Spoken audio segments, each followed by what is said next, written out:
validation, now I validate myself. Building inner strength, putting doubt up on the shelf. No more unnecessary drama, no more wasted time.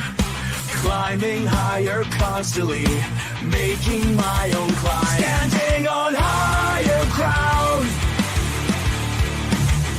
where excellence is found. My potential knows no bounds. Raising the bar, breaking ground. My network is my net worth. Choose your company wise. Surround yourself with eagles, not with sheep in disguise. Every interaction is a reflection of my brand. Quality over quantity, that's my personal command. Standing on higher ground, where excellence is found. My potential knows no bounds.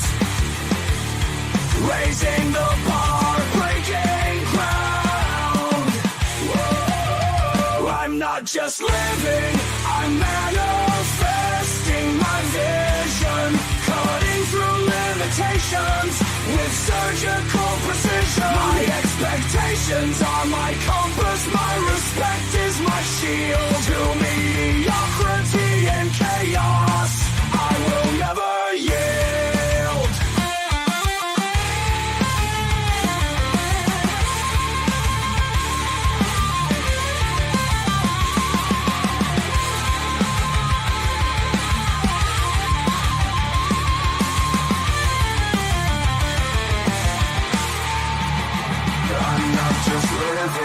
I'm manifesting my vision, cutting through limitations with surgical precision. My expectations are my compass, my respect is my shield. To mediocrity and chaos, I will never yield.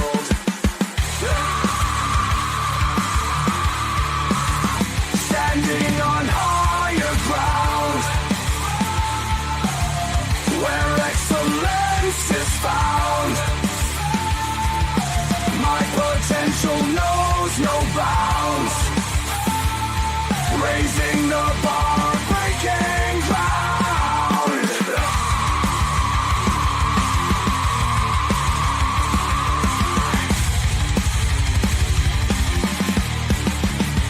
I'm not just living, I'm manifesting my vision. Cutting through limitations with surgical precision. My expectations are my compass, my respect is my shield. To mediocrity and chaos, I will never yield. How y'all doing, ladies and gentlemen? Welcome to This and That. I'm your host, Xander, where we're talking about this, that, and everything in between. I'm over here playing around with these buttons, and I don't like the way that one look. I'm gonna put this button over here. It's in the way. Hold on, let me put this other button over here. Here, there we go. Now, boom, boom. I can't even see that button. Oh, it says like. All right. They gave us some nifty buttons. That's not the reason why I was late, though. No, I didn't have a script for today's show, and I was like, dang, I thought I had it. I put like 80 scripts up there, but I didn't have today's script. So I was like, shit, I gotta do the script. And I was late. It's always something. But look, I drafted a 40-page document right before I did a 61-page script for y'all. So in all fairness, I did more work today than most college students do for their exams. So their dissertations or whatever. Either way, like I tell you guys on a regular basis, I do not let the sun rise without going live.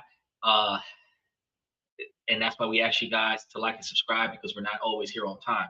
So we ask you guys to hit that like button, subscribe button, hit those notification buttons on all the shows. Monday has not gone up there, so it will go up there, and it should go up there, I want to say, between tonight and tomorrow, because I just found out. So one of the reasons why Monday show didn't go up there yet, there was a lot of chatter in politics. After we finished with the third term situation, and I wasn't sure exactly what all relevant to discuss, because we have the change of behavior of the other countries that are now in support of Donald Trump in the street. Then we have Donald Trump going to China and the difference in Donald Trump's behavior patterns, where he went from being outspoken and disrespectful in America to being very quiet and conformative in China. And I was like, I don't know. I could probably pull all that stuff together. Um, but I hadn't figured out how to do it. So I didn't get the title together, don't have the thumbnail, so I didn't put it up there. Oh, look, see, special shout out to Steven. He said, and get that membership. Best investment that made, and it is well worth it. Especially the cheapest membership is like $3 a month. So you are definitely getting a good deal for 30 days. That's like $1, not even. What is that? It's like $1 every 10 days. How do you do that calculation? That's a few cents a day for the type of information that you get from a financial advisor for like $350 to $400 an hour. You can't beat that. Speaking of the membership, I haven't gotten to it yet because I got so many things that's happening, but I did tell y'all throughout this weekend that I was going to start throwing some stuff in. Tomorrow being Saturday, that's going to be the day. Maybe even tonight, right after the show, you'll start seeing things dropping out. I might schedule it 2 or 3 things a day every day to just start catching up on all the stuff. But you got like 30 different documents that's supposed to hit. Special shout out to Africa that is supposed to hit over the next 30 days, where you're likely going to see 30 days worth of new information, which means that you're going to have 60 documents come out over the next 30 days. That's just what I got to do to get things done. I appreciate it, man. I appreciate it. I put a lot of pressure on myself before I do anything else because I want to make sure that I provide you guys with all the information that y'all need to be successful. Be that as it may, we have different shows every night of the week. Sundays, questions and comments from the fans. Monday, Tuesday, and Wednesdays, business and politics. Monday, we talk about how politics negatively impacts your ability to make, save, and invest money. Tuesday, we talk about ways to make money, save money, invest money, budget money, how money impacts your life, like how do we change the way you think, which actually changes the way you spend, which actually puts more money in your pocket. Then Wednesdays, we talk about different countries around the world for you to invest and live in. And then Thursday, today's Friday and Saturday, we talk about social improvement, personal development, self-development, relationship topics, negotiations, socializations, building your brand, raises, promotions, retirement, severance packages, like all of the things that you need to be successful in your personal life as well as in your professional life. And then we talk to you guys about your 20 and 30-year plan, because if you start getting your shit together today, if you're still living in 25 years, in the next 15 to 20, you're going to be like, yeah, I love the way things are right now. You know what I mean? But if you continue to live paycheck to paycheck, day to day, moment to moment, as life sucks today is as life will suck in a few years, because you're not doing, and if anything, it's going to get worse because the cost of living is going to continue to go up, but your effort in improving your ability to make money is not going up with it. So you are falling behind with the inflation of life. So that's a completely different opportunity cost that you guys have to pay attention to. That's a completely different dynamic that you guys are not focused on. So if you're not paying attention to your future, where you're creeping up to your future, they say that today's a present, but let's be real. Today is over. Today is the past. Moment by moment, you have already lived the moment. Okay. Tomorrow is what you're paying attention to, because tomorrow is Saturday. And if Saturday is going to suck because today you're not ready, tomorrow's going to suck. If Monday you got shit to do that you didn't do this week because you didn't do it this week, that means that Monday is going to be harder than what it could have been. If the things that you could have done this week were done last week, this week would be less stressful. Just like all this week, I've had, up until today, I've had every script ready 2 weeks in advance. Why? So that I could have more time to do the other things that had me late for the show. This is why I tell you guys to be prepared. Now, after all of this stuff goes down, I did tell you guys Sunday's questions and comments from the fans. So after we finish doing everything, it brings us back to Sunday. Now, today we're supposed to be talking about that lonely girl experience and how internalized misogyny and misandry actually negatively impact people's ability to perform. Is that your retirement is tomorrow? You're broke. Hi, welcome to mall. It's not even just Walmart, bro. You got Walmart, Lowe's, Home Depot, all them old folks standing by the door. They just standing there watching you, checking your receipt, because they can't do shit else because they too old to do. They supposed to be at their house in a rocking chair, smoking blunts, watching the sunset, sipping that scissor. But instead, They got on a full-on uniform, ugly ass, blue ass, bright ass vest with this big ass sun that is not shining on them, and they got to come and kiss your ass on your way in and on your way out the damn grocery store because they did not prepare their future. I don't want y'all to have that lifestyle. I want y'all to have the kind of lifestyle where y'all can be like, hey, I get there when I get there. You know, even though I could really treat this podcast that way, I have a personal ethic and a personal morale that makes me feel bad about the fact that I didn't do it when I said I would. Not because I didn't do it on time, but because I said I was going to be here at a certain time and I didn't do it. That's a personal ego thing. But for all honesty, I can just start this bitch whenever I feel like it. Because I'm not bound to this. My employer is not going to contact me and say, man, you didn't start the podcast on time. Your ass is fired. I'm not going to have to deal with that. I'm not going to have one of those Vince McMahon moments. I'm not going to have one of those Shark Tank moments. I'm not going to have to be sitting in a corner somewhere with my employer yelling at me so loud that my coworkers is laughing at me because I didn't do what my boss said to do. Because I work for myself. That's what happens. I work for myself. And I try to get you guys to do the same thing, especially with AI taking over all the manual labor jobs. I work for myself, and I'm encouraging you to work for yourself. Because when your boss fires you for the machines that does your job faster than you, better than you, more accurately than you, longer than you, don't take days off, don't have sick days, and can work round the clock for less money than it costs to pay you for 1 hour of work, you're going to be mad because you're sitting on the unemployment line and you can't even go and find another job for more than one reason. Reason number one, everybody lost their job in the same field. Who the fuck's going to hire you? Because all of big business is moving towards AI. Two, you're too fucking old. All of big business that does hire people want intro level people that can do it for less money. Three, and that's going to piggyback off of what I just said, you're going to want too much fucking money because of inflation. You want a living wage. They don't even want to pay you working wage. They don't have to pay the machines a wage. See what I'm saying? So the older you get, the more the technology advances, the harder it is for you to maintain employment in jobs that will benefit from replacing human workers with AI. This is one of the reasons why I tell you guys to move towards working for yourself.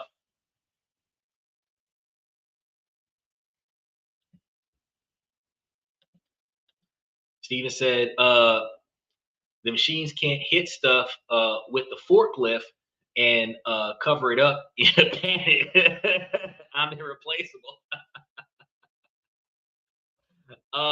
Well, the machines at Amazon actually don't crash into things. They have forklifts without drivers on them at Amazon. So actually, they don't have, they reduce damage. And by reducing the damage, that actually reduces the waste costs for the products.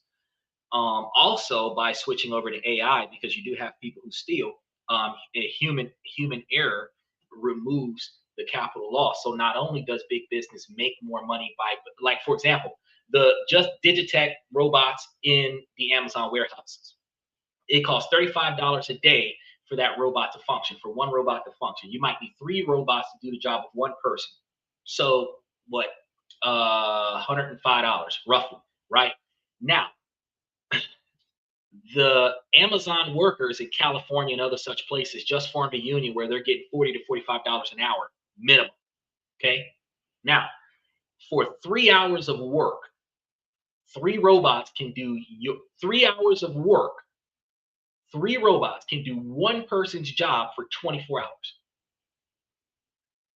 Now, if you replace 200,000 people with 600,000 robots for the hourly wage of, for 1 hour's wage, no, sorry, 3 hours wage for each one of those employees, where they're getting $40 an hour, and you're 200,000 people, that's what, $8 million, roughly, either 8 million or $80 million. Now, that's how much it's going to cost to run the fucking machines all goddamn day. That's just 1 hour's worth of work from human employees. So the other 23 hours or 21 hours of day that they get of work out of those machines is free fucking labor. Then consider this fact. This is another pisser people are offer, right? they can double down and instead of having 600,000 robots, they can have 1.2 million robots for the cost of 6 hours worth of labor, where they have robots to overlap robots so that if a robot breaks down, another robot can step in and they don't need any human involvement outside of whoever's repairing the robot, right?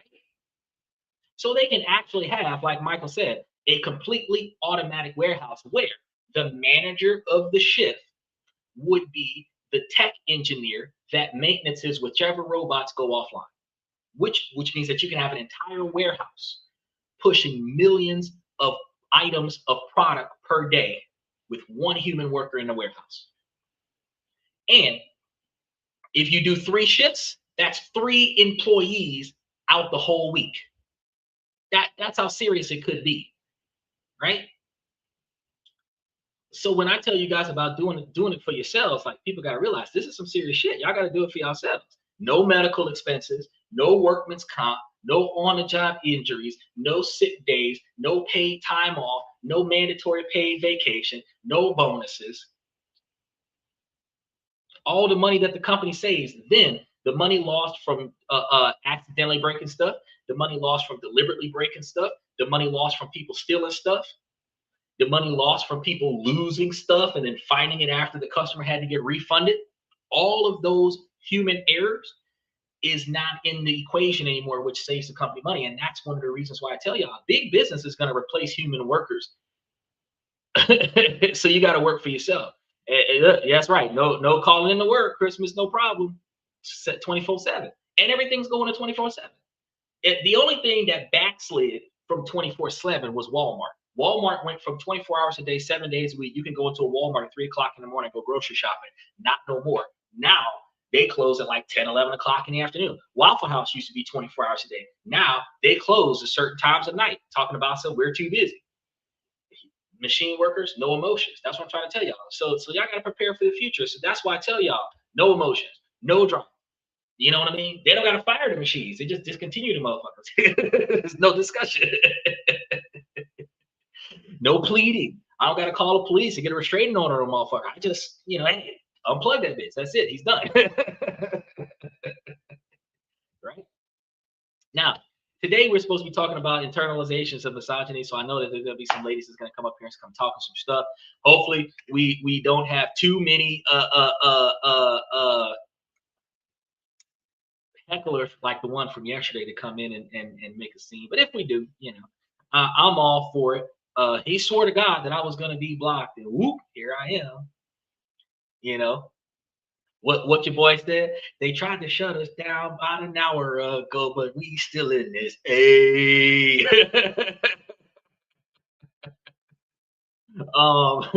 So picture this. Let's get into today's topic. You followed all the rules. You learn to be a good girl in your relationships, always accommodating, kind, and forgiving. You thought this was the key to being loved. But what if I told you, ladies, that those very rules are a form of self-betrayal, right? A quiet way to ensure that you're ending up feeling lonely and misunderstood. What if being a good girl is the very thing sabotaging your love life? For so many of us, this programming runs so deep that we don't even see it. Men do this too. We call it being a people pleaser. It doesn't benefit most of us. We mistake self-abandonment for loyalty, and we call our silence patience. Today, we're turning the lights on this topic. We're going to give insight and investigate this particular system, and we're going to take it apart piece by piece and figure out how to build love lives based on true being good, but on a whole nother level where you're being more whole, not just being good. So let's start with the definition, because you can't challenge what you can't name. At its core, internalized misogyny is what happens when we absorb the sexist beliefs floating around in our culture and turn them inward against ourselves and outward against other women. It's an involuntary, learned, and deeply habitual process. It's not a conscious choice. You can be a staunch feminist You can believe in gender equality with every fiber of your being and still have this sneaky programming running in the background of your mind, especially when it comes to love. It's a dating context, and it might show up as a quiet, persistent whisper that tells you to disrupt your own feelings. Don't trust yourself, right? It's the voice that convinces you to minimize the harm that you experience, to overvalue a man's needs and judgments while dismissing your own. It's the impulse to judge other women, his ex, the woman at the bar, your own friends, more harshly than you judge the men in your life, which could lead you to picking the wrong guy. And that's the worst part for the rest of us because the good men are put into the same picnic basket as the bad men. All men ain't shit because some of the men that she chose to date when she put the good man in the friend zone wasn't shit. So the good guy, the good guy, oh, I just want to be friends with you, that guy is now under the same category as every other dude that ran through her while you were waiting your turn. So I gotta talk about this, ladies. If y'all judged men more harshly to the magnitude where from as 15-year-old virgin to your first time to your 80th time, because some of y'all got a very high track record at such a young age, if you made better decisions about the guys that you hooked up with while recognizing the guys that you put in the friend zone more qualify your time, your attention, and your positive behaviors, you actually would have had a better experience early on where you would not be feeling that all men ain't shit. So I got to cover this topic for the rest of us because as we said before, remember, Michael, you can't harvest a crop from a field that you don't tend to. So in order for us to have less traumatized women, I've got to cover the topic. Hey, ladies, this is what y'all need to do is stop being so fucked up in the head. Look, it's the deep seated, often unconscious beliefs that being an easy, chill, or low maintenance woman is what makes you desirable and lovable. And that is not the truth. It has absolutely, look, I got to pull the weeds, break it up, pluck the seeds and stems, roll it up, light it up, blaze it up. I don't know the recipe. I'm just saying.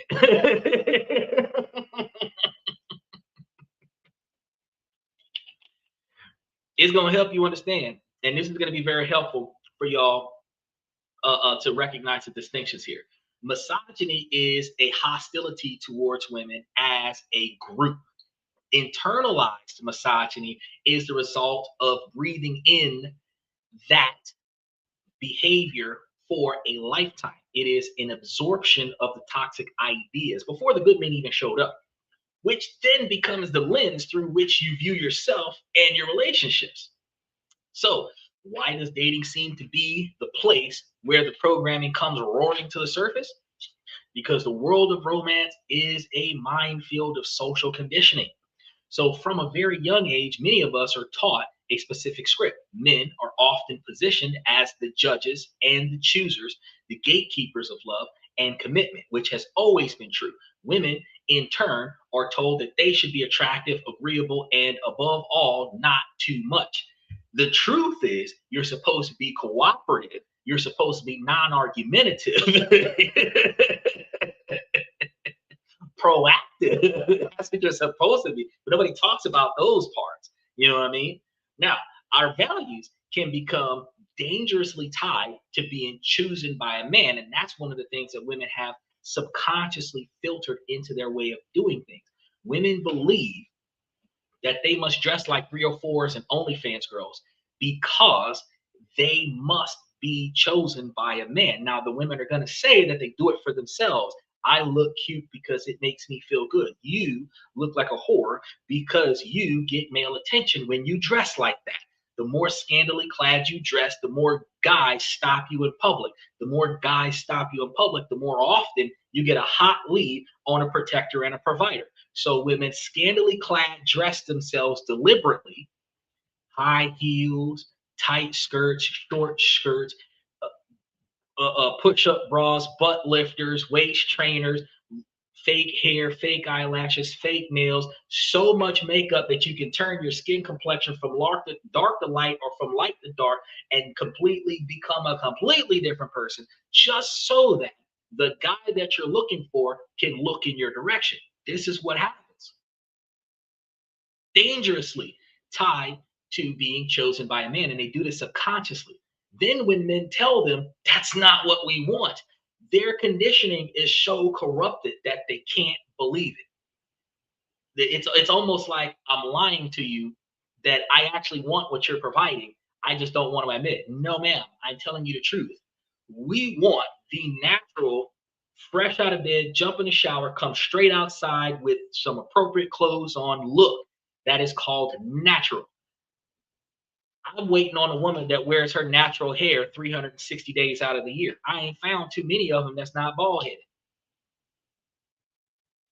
I mean, real talk, most of the women, especially in the minority culture, has bought their hair at a store and paid someone to install it like a turbo on a Supra. Makes no fucking sense. How are you gonna call that turbo on a Supra a stock car? How are you gonna call the weave in your scalp a stock girl? I just want y'all to explain that to me now. So think about the language that we're going to be using here. A woman who expresses her needs might be labeled as needy, crazy, or dramatic. But the women that are truthfully needy or overbearing, the ones that are crazy are breaking shit and throwing stuff from across the room and setting your car on fire, and the ones that are dramatic are cursing you out in 3 different languages in public. You got to understand the difference. The underlying message is going to be clear that a good woman adapts, while a difficult woman who voices her needs risks losing the relationship. And I'm going to agree with that part. Because if you talk too fucking much, the modern 2026 man is not going to want to put up with this shit because we have the mentality from women that do not want to reciprocate. So when she puts her demands on the table, it's almost like that United States-Iran discussion. It's a one-sided situation. We are not meeting in the middle. You either do as I say or I'm running through your shit. So men are like, nah, fuck that. Because at the end of the day, we started where you were using all of my stuff. And now you're putting up the kind of demands for unconditional surrender while still controlling my stuff? No, that's not going to work for me. Right? So this dynamic is going to be amplified in modern dating, where phrases like be chill, chill out, keep it casual, be cool, they're often framed as maturity. Or for many women, they're simply instructions for self-suppression. This pressure can feel like it's forcing a terrible choice. Do I honor myself and risk being alone, or do I silence myself to stay chosen? For the good girls, that choice was often made for her long before she ever went on her first date. Now let's talk about the good girl herself. This isn't an identity we're born with. It's meticulously constructed. Special shout out to Bruce. Those weaves are hazardous to their health. You know something? The hair dye causes cancer, birth defects. The weave is gonna cause. The glue, the lace fronts, the shit that they got. That's one of the reasons why the hair is so damn short. First, the scalp doesn't breathe. They sweat. The hair gets tangled up into the hair that they taken out. They end up breaking ends, and when ends split, then they gotta cut the hair, trim the hair. The hair forever stays short. Instead of them putting the stuff in their head to keep their hair long and keep their hair growing, where like you see those women that you can like wrap it up and tug it and nothing happens to it. But you see these women that take out a bobbing pin and a knot full of gnat come out.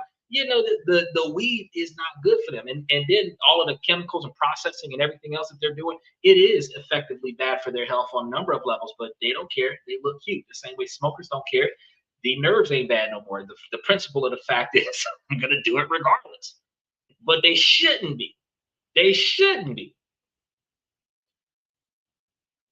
But I tell you again, that they're not born with this identity. The nappy hair. The hair is so nappy that when you try to comb your hair, it breaks the comb. The hair is so nappy that when you try to brush it, that you break the brush. The hair is so nappy that you got to use a hot comb. And when you using that hot comb, that motherfucker sizzle like steak in an Outback. You be like, damn. just to get it straight. And the heat damage sometimes is irreparable. You guys got to understand that this is going to be meticulously constructed by society, not by just men, not by just women, by society, men and women, the old school, the last generation, the 60-year-old people, all of this stuff superimposes on the next generation on how to perform.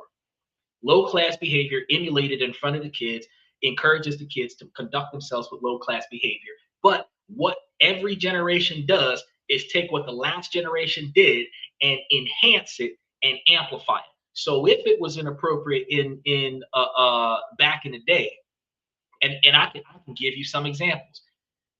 Take the moonwalk. Originally was just stepping backwards. Then Michael Jackson came up. Take the bump. We go from the bump, we go to the twist. We go from the twist, we go to the butterfly. We go from the butterfly, we go to the Tootsie Roll. We go from the Tootsie Roll, we go to pop it. We go from pop it to back it up. We go from back it up to twerk it. Do you see how vulgar it got? From shake your tail feather to drop it like it's hot.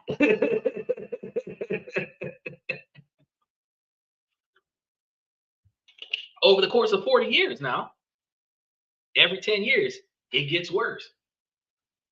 So for many of us, our earliest rewards are going to come from being polite, accommodating, and emotionally manageable, right? We're praised for being forgiven, for putting others' needs first, for not making a fuss. We learn to be self-sacrificing and non-confrontational peacemakers. The ones who absorb tension so everyone else could be comfortable.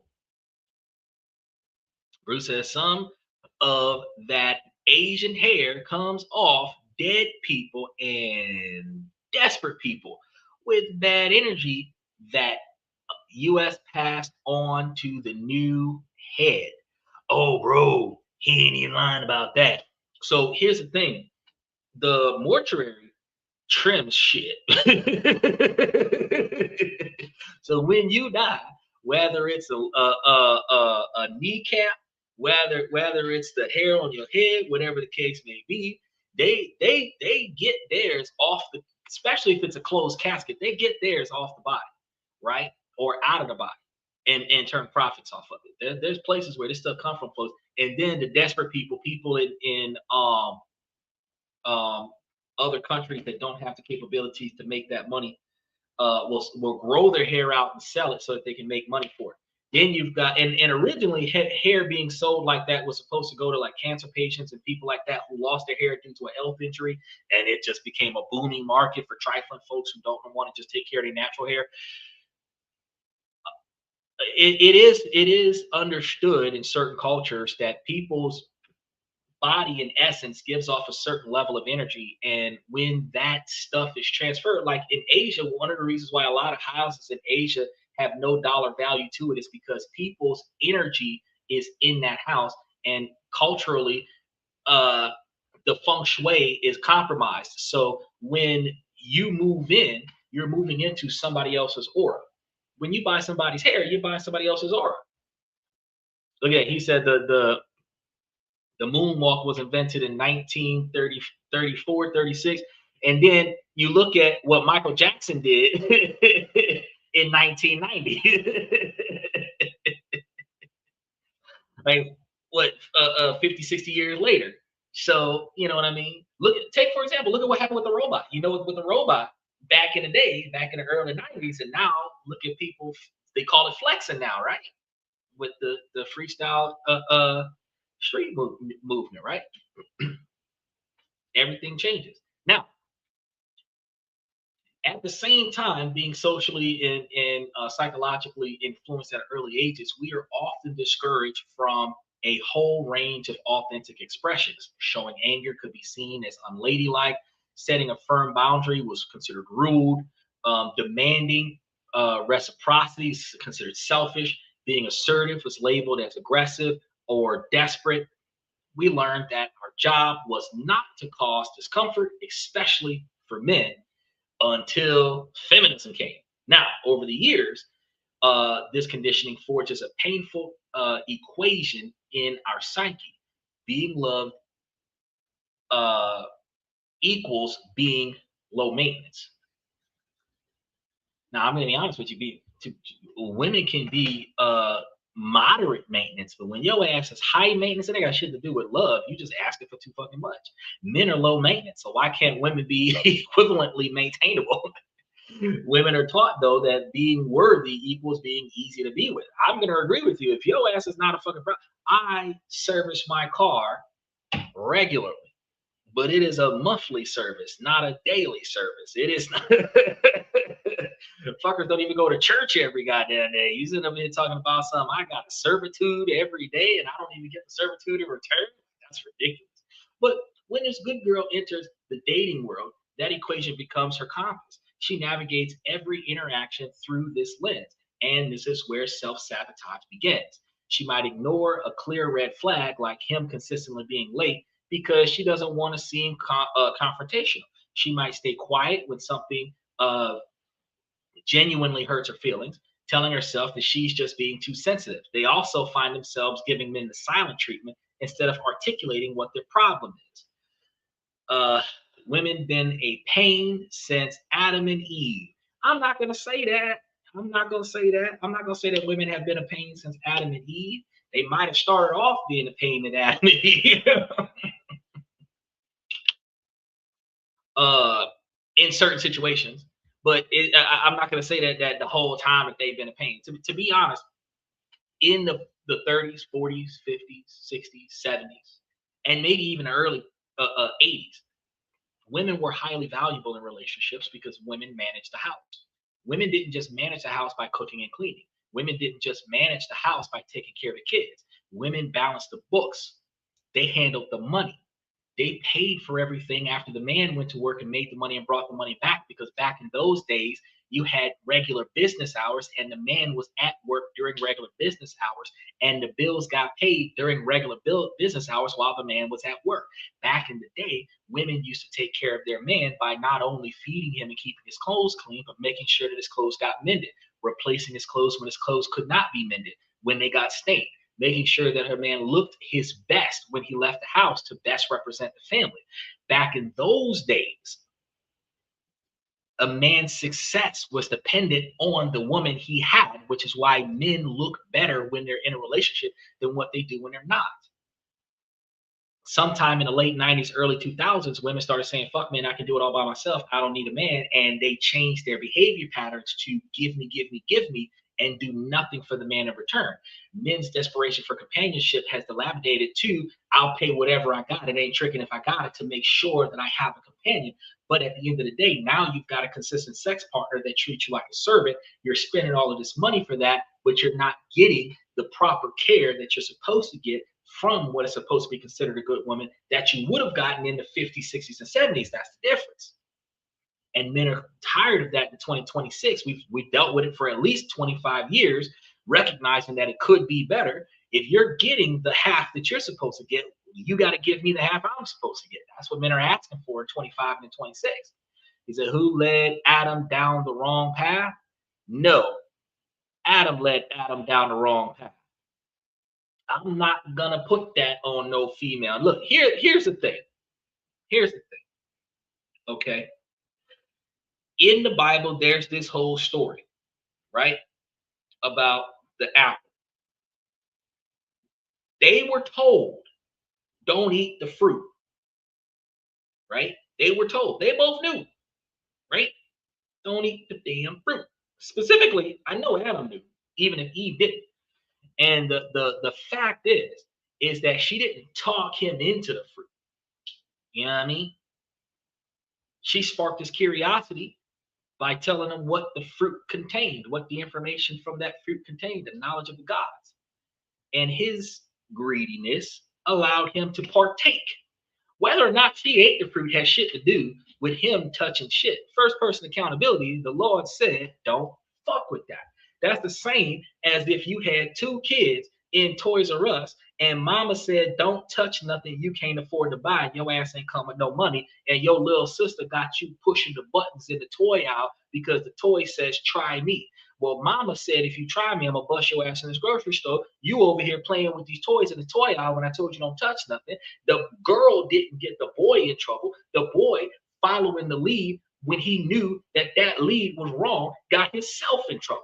You can't tell me that if I'm gonna ride with you to go rob a bank, that it's not my fault that I went with you to rob the bank because I knew you was going to rob the bank. If you knew what we was about to do was wrong, then you gonna do it with me. You are just as wrong as me. I can't blame the other person for being a part of it. You know what I mean? If I'm a part of the fuckery, that's my fault. I'm not gonna blame Eve for what Adam did. Yeah, she brought him the fucking apple, but he shoved it in his mouth. Now, had she lied and said that it was a regular apple from a regular orchid bush or some shit, and he ate the apple not knowing what the fuck was going on, and then some bullshit went down, guess what? Sin is not deliberately, well, sin is deliberately doing something wrong. Sin is not gonna be the accidental involvement of something that you didn't know was wrong. When he died on the cross, y'all remember he said on that cross, forgive them for they not know what they're doing is wrong, right? He did not say, forgive the people who are deliberately fucking up the rotation. He said, forgive the people who didn't know. Excuse and give pass to the people who didn't know. So if she would have slid him an apple and he didn't know where the hell that apple came from and he took a bite out of that motherfucker, it wouldn't have been nothing. She told him which apple that was. That's the apple you're not supposed to eat. And in that situation, that is why he was punished with her, because he knew what he was doing was wrong before he did it. Bruce said that happened when the government started providing women's needs and kicking the men out of the house with welfare. He ain't lying. The Bill Clinton, when they started giving the women food stamps for each one of the kids, WIC and all that other shit, and then putting all the men on child support and then making the men pay for all the shit for the kids' care and suspending his driver's license and putting them in jail. And now they're suspending men's passports and all this other shit for child care, but the man can't be a father to his child. That's that bullshit. That's that bullshit. Y'all remember, like, and subscribe as we go through here. We got a little bit. Now, recognizing back in the day when the women were being considered, were being encouraged to be less active so that they're not being perceived as too functional, you might find yourself over functioning, taking on the lion's share of the emotional labor, planning dates, initiating difficult conversations, and managing his feelings, all while asking for very little in return, right? She's going to feel guilty for wanting basic clarity. And this is going to be early on in the dating phase. This is going to be early on in her life. This is going to be back when the women were girls, like 16, 17, 18 years old, their first 1 to 3 boyfriends, when they actually put the initiative out there, which is the clear reason why the older guys are going after the younger girls, because they put in effort in their relationships 17, 18, 19, 20 years old. At 30, it's like, fuck it, serve me. Whole different attitude from the women, right? So early on in relationship phases, women are going to feel guilty for wanting basic clarity. The thought of where is this going is immediately followed by a wave of self-criticism. Don't be so needy, you'll scare them away. That's what the old school women would tell them. Oh, don't be so needy. Oh, I don't know where we stand. Now in modern times, when a man feels that way, he in the friend zone, start being a simp. We got to understand this happens to everybody. So early on in dating experiences, girls are going to learn that they're going to see their own endurance of bad behavior as a virtue, right? You're going to see her ability to tolerate inconsistency and emotional distance, not as a sign of bad match, but as proof of her loyalty, her patience, and her goodness, right? And this is going to be made infinitely worse by the cultural wallpaper around us, because the constant choir of boys will be boys, men are just like that, and don't be too picky or you'll end up alone, all reinforce her programming. They all tell her the same thing, that the problem isn't his behavior, the problem is your expectations of better. Now, the result is going to be a woman who may tolerate disrespect and discomfort for far too long, all in the name of being a good girl, and all while making her own loneliness more likely, which causes her a large level of trauma, which then is negatively imposed on the next man. So, what does this actually look like? How does this invisible programming show up as real life self sabotage? There are a few key patterns that will likely feel painfully familiar. First, being the chill girl at your own expense. This is going to be the woman who pretends that she doesn't care about commitment because she's terrified of being seen as desperate. On the outside, she'll be all breezy, nonchalant.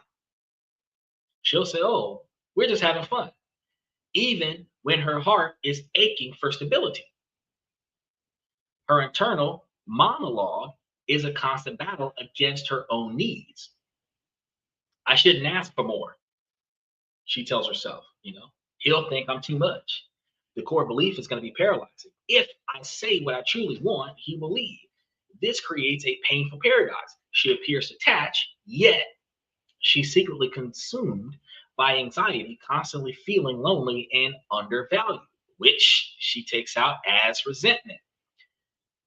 She's performing a role, and the cost of performance is going to be her own peace of mind. Michael says, "I'm old school. I'm the provider. She stays home and raises our kids. Invest in your future."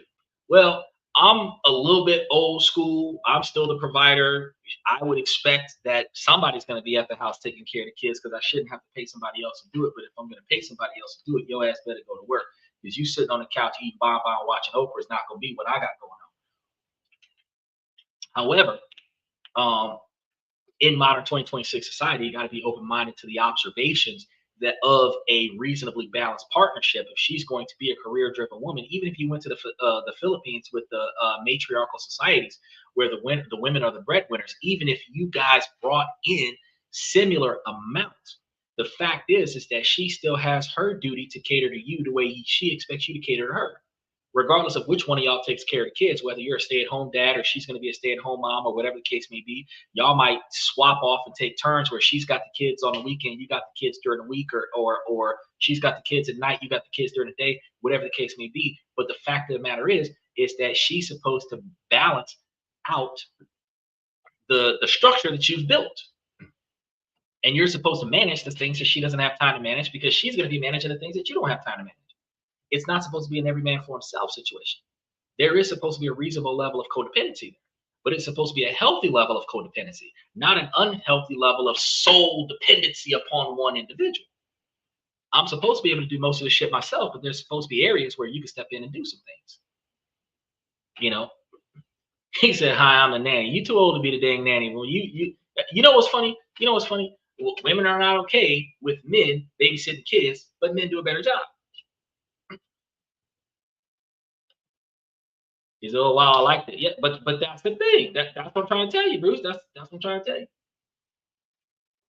It's supposed to be a reasonable, because think about this. First of all, women feel oppressed by men saying that they want a wife that knows how to cook and clean and do the laundry and take care of the kids, right? But think about this real quick. Majority of at least in the United States, who tailors clothes? Men. Who's in the kitchen cooking the food? Men. Who owns the dry cleaners? More often than not, the men. So when a man who cooks for himself, cleans up behind himself, does his own laundry, organizes his own shit, asks for a woman that is capable and willing to do for him the stuff he doesn't have time to do, guess what he's asking for? Fucking equality. Because if I'm willing to cook for you, bitch, you supposed to cook for me.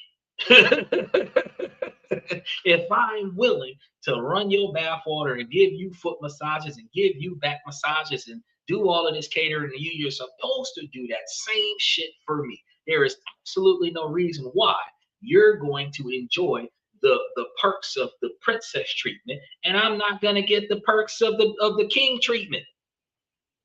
A maid, yeah. Well, see, that's one of the reasons why guys sleep with the maid. Because at the end of the day, the maid is doing for the husband what the wife's not doing.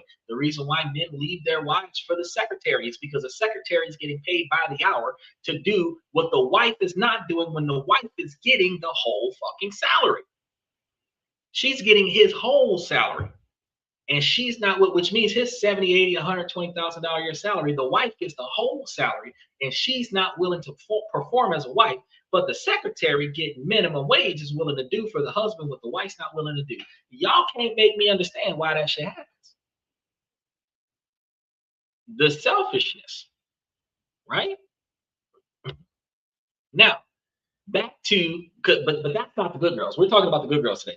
Back to the good girls. The second pattern that we're going to see with good girls that negatively impacts them is going to be that pick me behavior. This is going to be more active strategies where the good women try to get approval from men by distinguishing herself from other women.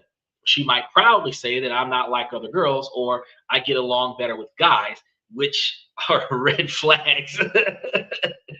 But they expect there to be less drama, right? She might mock other women for wanting commitment or expressing emotion, and she aligns herself with male options to seem special, downplaying her own hurt to appear more resilient.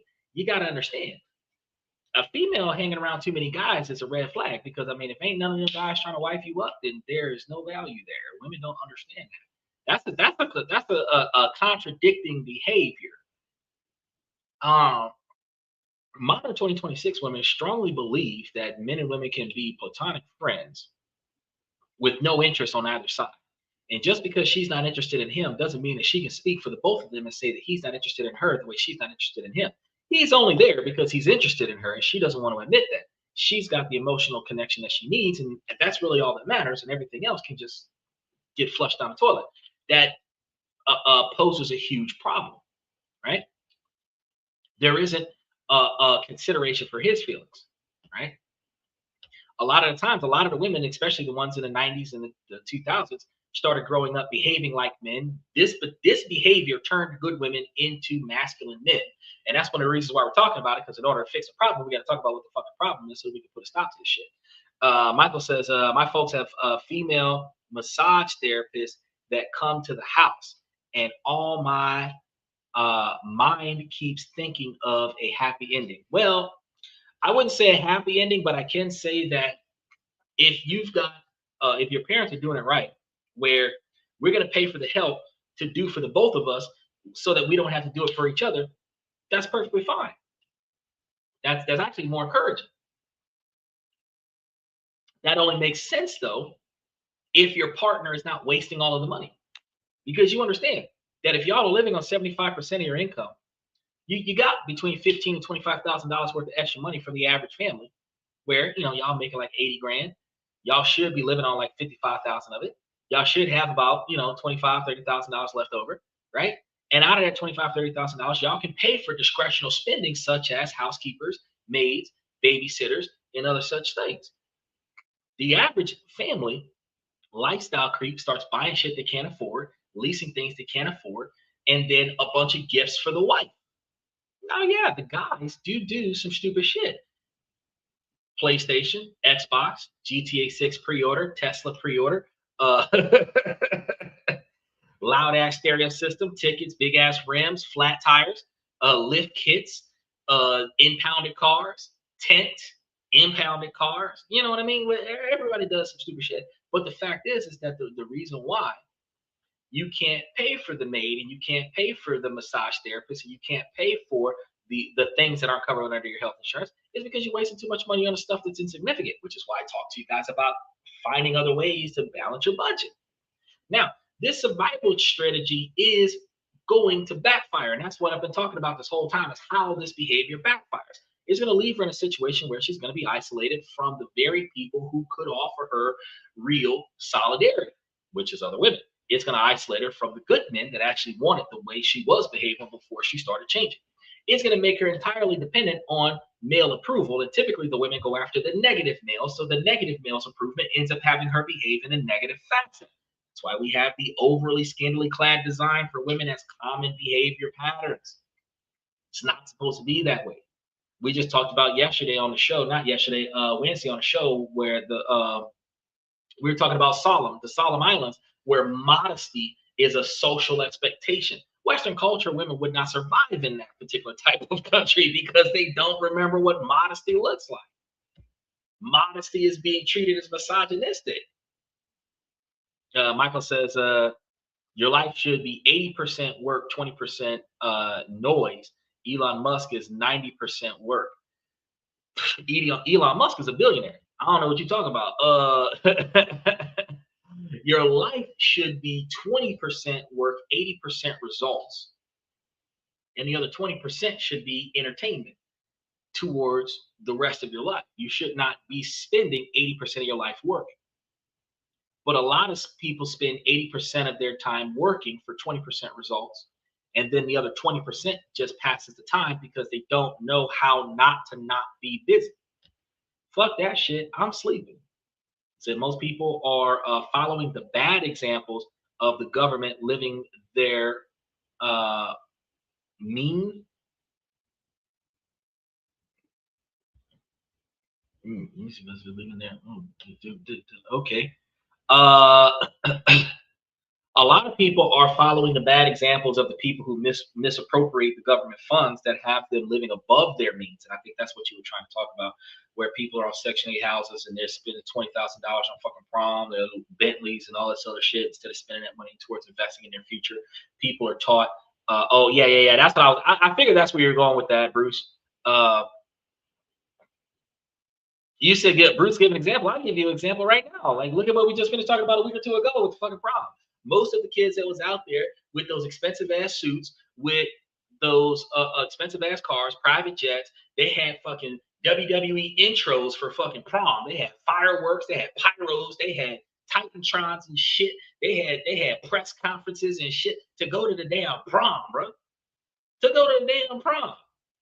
We used to go to the prom, carpool with whoever got their driver's license before the age of 18, and we would carpool to the fucking prom and park and teacher prom for parking and go to the fucking gym, and that was damn prom. The most exaggerated spending that we had for prom was house parties or a case of beer where we're gonna go out to the lake and get drunk, smoke a couple blunts, probably take some LSD, some ecstasy or some stupid shit, chew on some mushrooms or something like that, trip balls out in the woods, and hopefully everybody makes it home. You know what I mean? That's what we had for prom. If we spent $500 between 10 people for prom, which is almost $50 a person, that was a good night. These parents in 2026 was spending tens of thousands of dollars per child on prom. Not for the school. They weren't paying tens of thousands of dollars for the school. If all the money they spent on these kids having a goddamn prom, they could have had fucking prom at Madison Square Gardens for fucking WrestleMania with all the money they spent on goddamn prom. But these parents wasted so much money on the kids, which teaches the kids how to be financially wasteful. The kids learn how to be irresponsible. I seen a TikTok video where this mom was up here complaining about how her son got picked on by other kids because he bought some Mexican Jordans, the 6 ring, because these $200-something pairs of shoes, I guess, were made in Mexico or some stupid shit like that. It's fucking $200 pair of fucking Nikes. Bro, go to a damn Burlington Coat Factory and get that shit for $35. They sitting over here talking about these kids get picked on by other kids about fucking. If you wasn't trying to keep up with the Joneses, they wouldn't be able to fuck with you because you ain't doing it right. No. Everybody else out there wearing Jordans and you over here wearing goddamn Doc Martens and shit. They're gonna be like, damn, this motherfucker out here with it. You're paying $300 for a pair of Jordans and I got a $300 pair of Stacey Adams or some shit. You know what I mean? FX Trader said Musk proved that to get anything done, you have to spend 90% of your time on it. Nah, well, I mean, yeah, I'm kind of on the fence with that because I spend about 6 to 8 hours a day on this podcast. I'm gonna spend 90% of my time doing it, but I am diligently on it. So I can't say that 90% or 99% of the time is required, but you do have to put all of your free time towards it in order to make yourself successful. Anything that you do half-ass, anything that you put less effort into, you're going to get less results. So the most effective way to be successful is to be dedicated and diligent. Michael says 99% of Americans are living above their means. Yes, sir, you are correct. I love broke people. Yeah, they stimulate the economy. Focus 95% of your time for retirement. Now, I can agree with that. Focusing on future retirement with 90% of your time and 10% of your time enjoying today. Yeah, I can agree with that. Now, eventually, the performance that we're talking about gets exhausting. So when she's inevitably failing to be the cool girl, when she has a need or a moment of vulnerability, the judgment that she projected onto other women comes crashing back down on her. So a third pattern is going to be judging other women more harshly than a man. And this is going to be internalizing the misogyny in its classic forms. It's going to be the knee-jerk tendency to slut shame a woman for her sexual choices or label her as dramatic or an attention seeker. I'm going to be honest with you, probably need a little bit more than that so that they can start dressing more modesty. But it's going to be the impulse to blame a woman for a man's bad behavior. Well, what was she wearing? I'm going to be honest with you. If she was dressed in like the Kim Kardashian or Lil Kim or Cardi B or somebody like that, I'm going to be like, yeah, you attracted the wrong dude, Miss Man. While excusing men for the shrug and that behavior of that's just how men are kind of thing. Women don't like catcalling from men, but women dress in a way to encourage that catcalling. And I tell women don't dress that way. Now, men should be catcalling women, but at the same time, I mean, if the skirt is that short where I can tell that you're wearing Hello Kitty underwear, the skirt is too damn short. So some dude sees that and goes, here, kitty, kitty. At the end of the day, you put yourself in that position. While his behavior was inappropriate and unacceptable, your attire was equally inappropriate and unacceptable. That's just my take on it. Bruce said, should have seen the disparaging remarks from them folks on the line about the black kids prom. I was talking so much cash about the black kids prom because them kids was out there with their damn Section 8 money. I had nothing positive to say about none of them kids out there. Everybody with wads of cash over here flashing their money so that they can get robbed, expensive behind suits. The peak of their life is going to be high school prom, and it's downhill from here. They'll never have an event in their life that will cost as much as their damn prom, not even their fucking wedding. One, they're not going to be able to afford it. Series of bad decisions. Yeah, I had nothing positive to say about that because you got to recognize is that all the wealthy kids got on the school bus and rode to prom with regular fucking clothes. All the broke kids was getting escorted in fucking DB9s and Phantoms and all this other shit. While the kids on the free lunch program got goddamn Aston Martins and private jets dropping them off and shit. If you couldn't have paid for school lunch all fucking year, shouldn't you at least come to prom in a Honda Civic? What the fuck? I'm being for real at it. I mean, they could have did so. They could have spent that 20 grand and got the kids their first car, cash up front. But you spent all that money on a fucking rental? Now they're gonna be catching the bus next week. What happened to that DB9? Oh, it was just for prom. Michael said, so what are you doing with the 40% of your free time? I'm going to tell you right now, I'm sleeping. That 40% free time, I'm sleeping.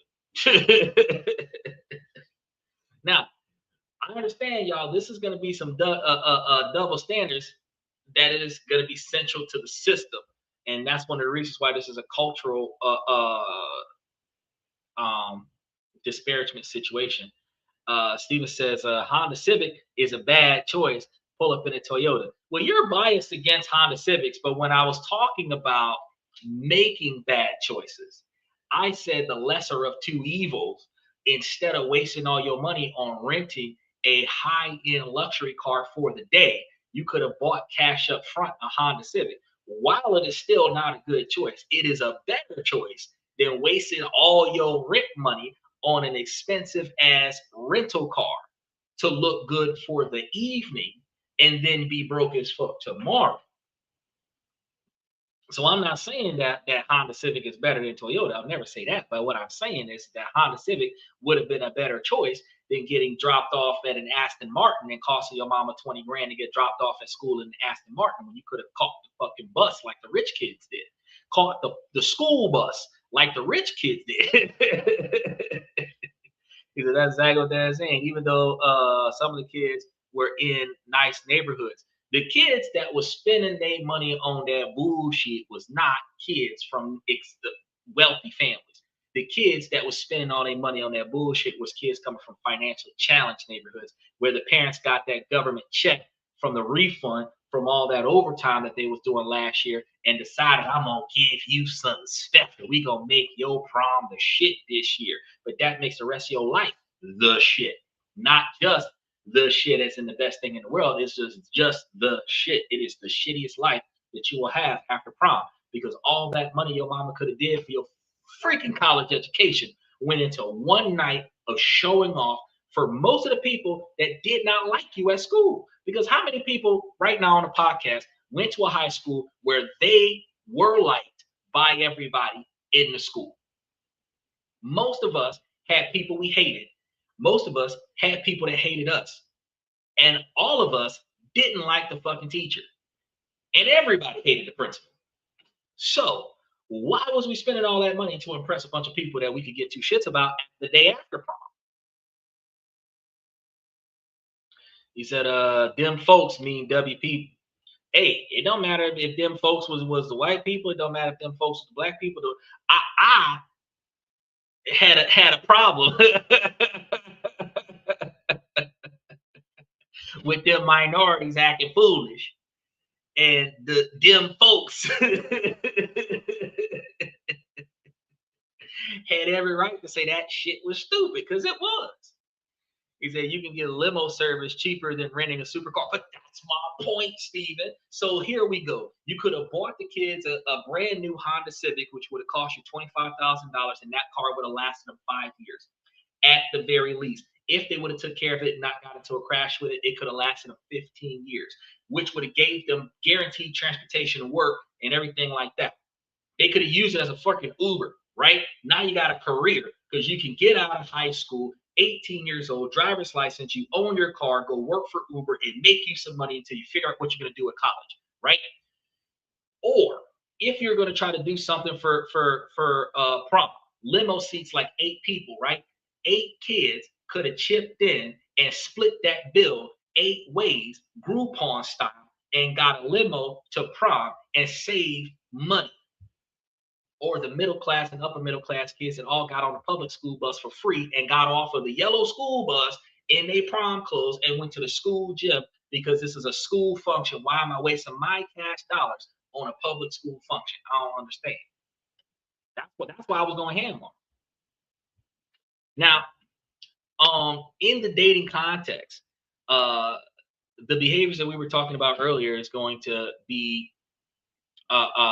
in a situation where, you know, you might give a man the benefit of the doubt again and again.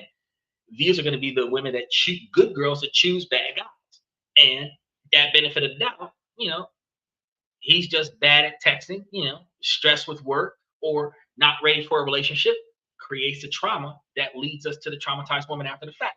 You create a tapestry of excuses for his inconsistencies. But if a female friend were to behave in similar flaky ways, you'd likely see it for what it is. This cognitive disassociated behavior keeps you stuck, extending grace where it isn't earned. Like I said, go to work 18 with Amazon as a driver, make $40 an hour, not bad. Yeah, but you can go to work for Uber with your own car as a driver and be probably making upward of $150 an hour, depending on where you're at. That's not bad either. That my college graduation is in 2 weeks. Looks like if I want to keep up with the Joneses, I have a lot of work to do. Man, I will buy the outfit that they require me to wear to walk across the stage. And that is the only $100 to $300 that I will spend on my graduation. I will wear that outfit to a restaurant that will give me 20% off because I graduated. Then I will take that 20% off and leave it on the table as a tip for the waiter, where I did not have to pay extra money to tip the help. And then I'm gonna take my ass back home. Uber's dealing with drunk people. I don't understand your point, Michael. When you drive for Amazon, you're dealing with dogs, you're dealing with drunk people, you're dealing with cops, you're dealing with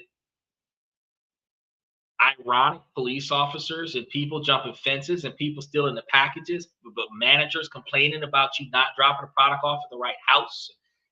There's never a job that's just so peaceful that everybody wants to do it. There's pluses and minuses to every job. He said you can rent a graduation shoot. Yeah, I think about that for a second. If you are an average sized individual, you can potentially rent a graduation suit. However, if you have to make adjustments on that outfit so that it fits, you can just buy one. If your school has revolving graduations where the graduation place rents out the outfit the same way they rent out tuxedos, yeah, you can graduate. But there are a lot of schools that this year it's a new cap and gown outfit. It's not rentable a lot of the times because the outfit that you got to wear this year just came out. Schools do that to make money. I'll support the school and buy this outfit one time because I mean, fuck, I just went through 12 years of high school and middle school and everything like that on a free lunch program. I should have saved up enough money for to buy the damn cap and gown. At $3 to $5 a plate for breakfast and lunch 5 days a week, I should have saved up enough money to buy my fucking cap and gown and my class ring. You know what I mean? And the fucking school photos and the damn graduation book. 12 years of free college. He said, just wear the gown and go naked under it. But that's exactly what I said. Didn't I tell you all I'm gonna pay for is the cap and gown? I ain't buying a suit. I ain't putting on nothing else. I'm gonna put on a cap and the gown and the shoes, the Doc Martens that I was wearing to the damn school. That's it. That's it. When that cap and gown come off, all I got is some fucking shoes on my feet. Junk swinging in the wind. Just because why not? I'm not spending all that money. It's hot. I ain't spending all that money on all that stuff. And that's gonna be another reason why I buy the cap and gown, because I don't want them talking about you left some stains on it. I know I did. They said something made me shit.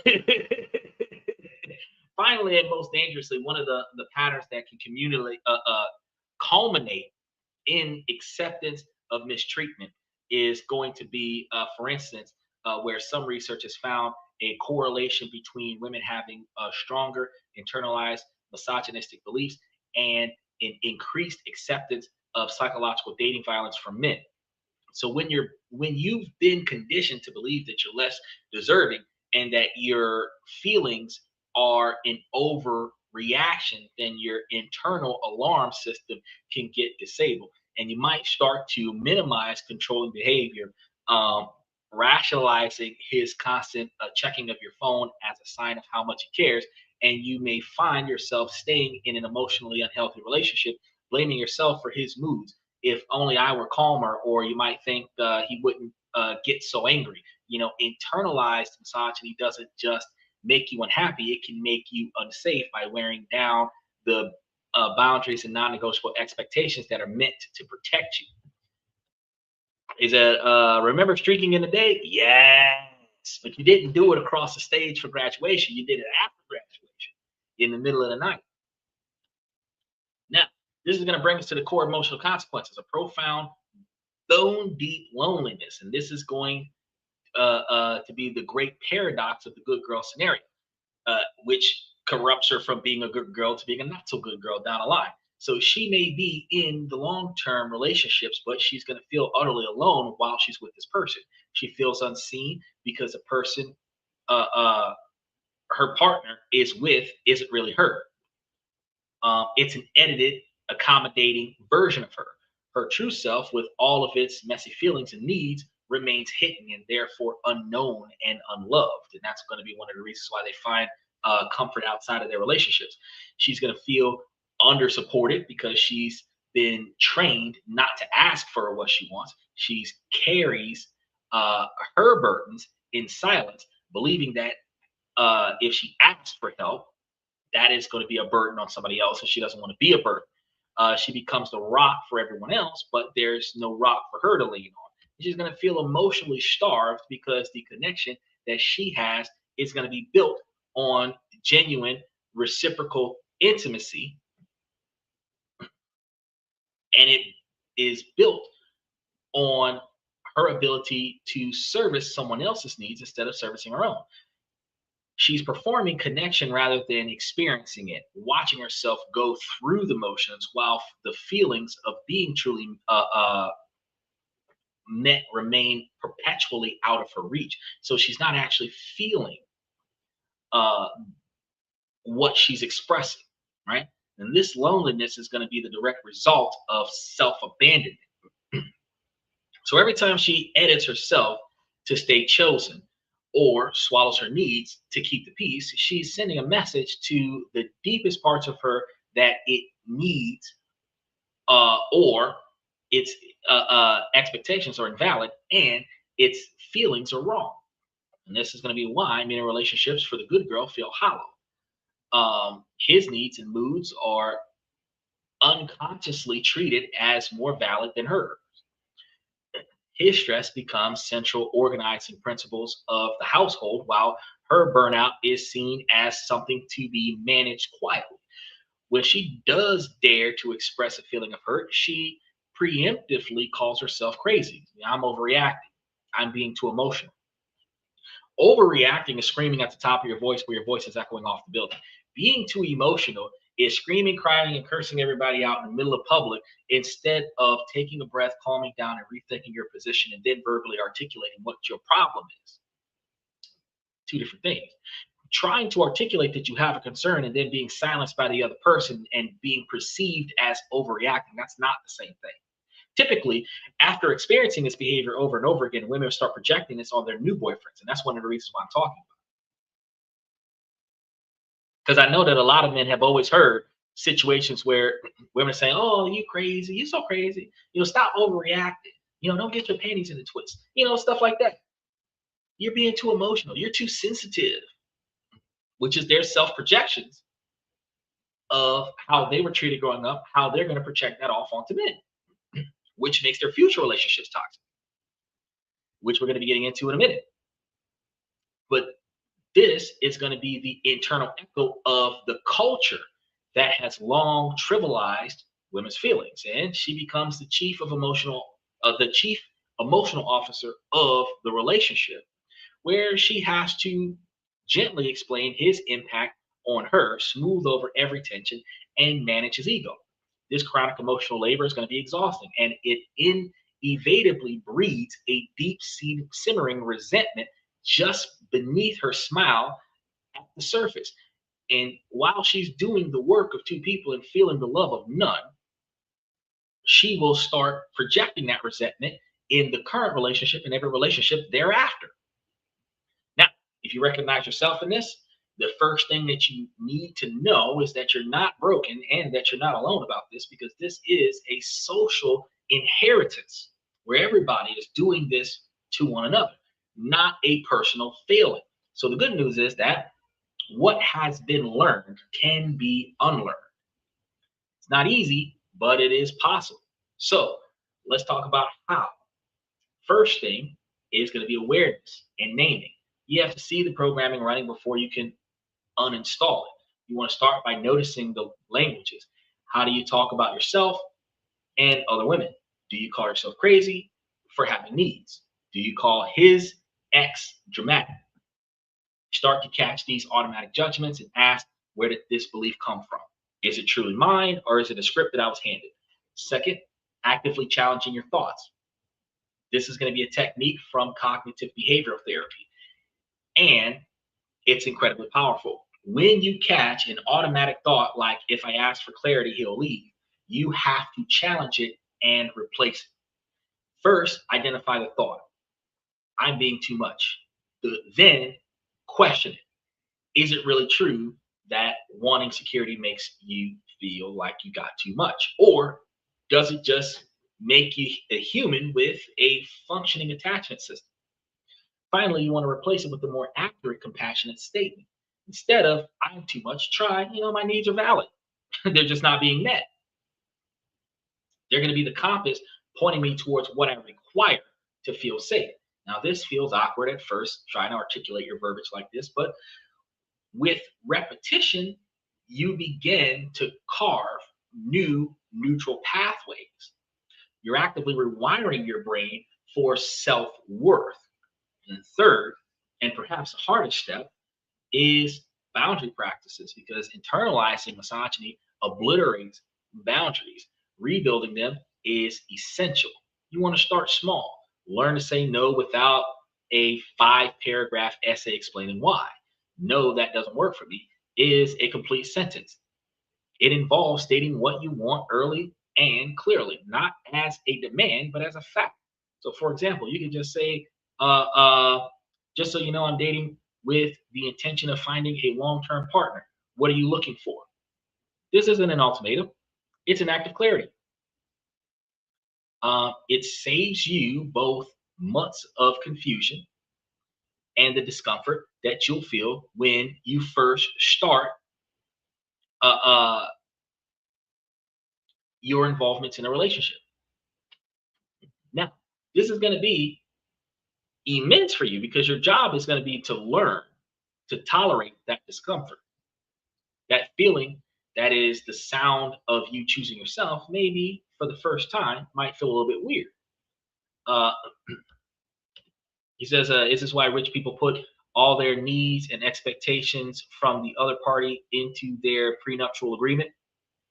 Yes, actually, that's going to be exactly that. So you see prenuptial agreements looking reckless, infidelity and abuse, and any type of negative scenario that would nullify the prenuptial agreement, where if she screws up and doesn't meet his needs, then the agreement is void and she gets nothing.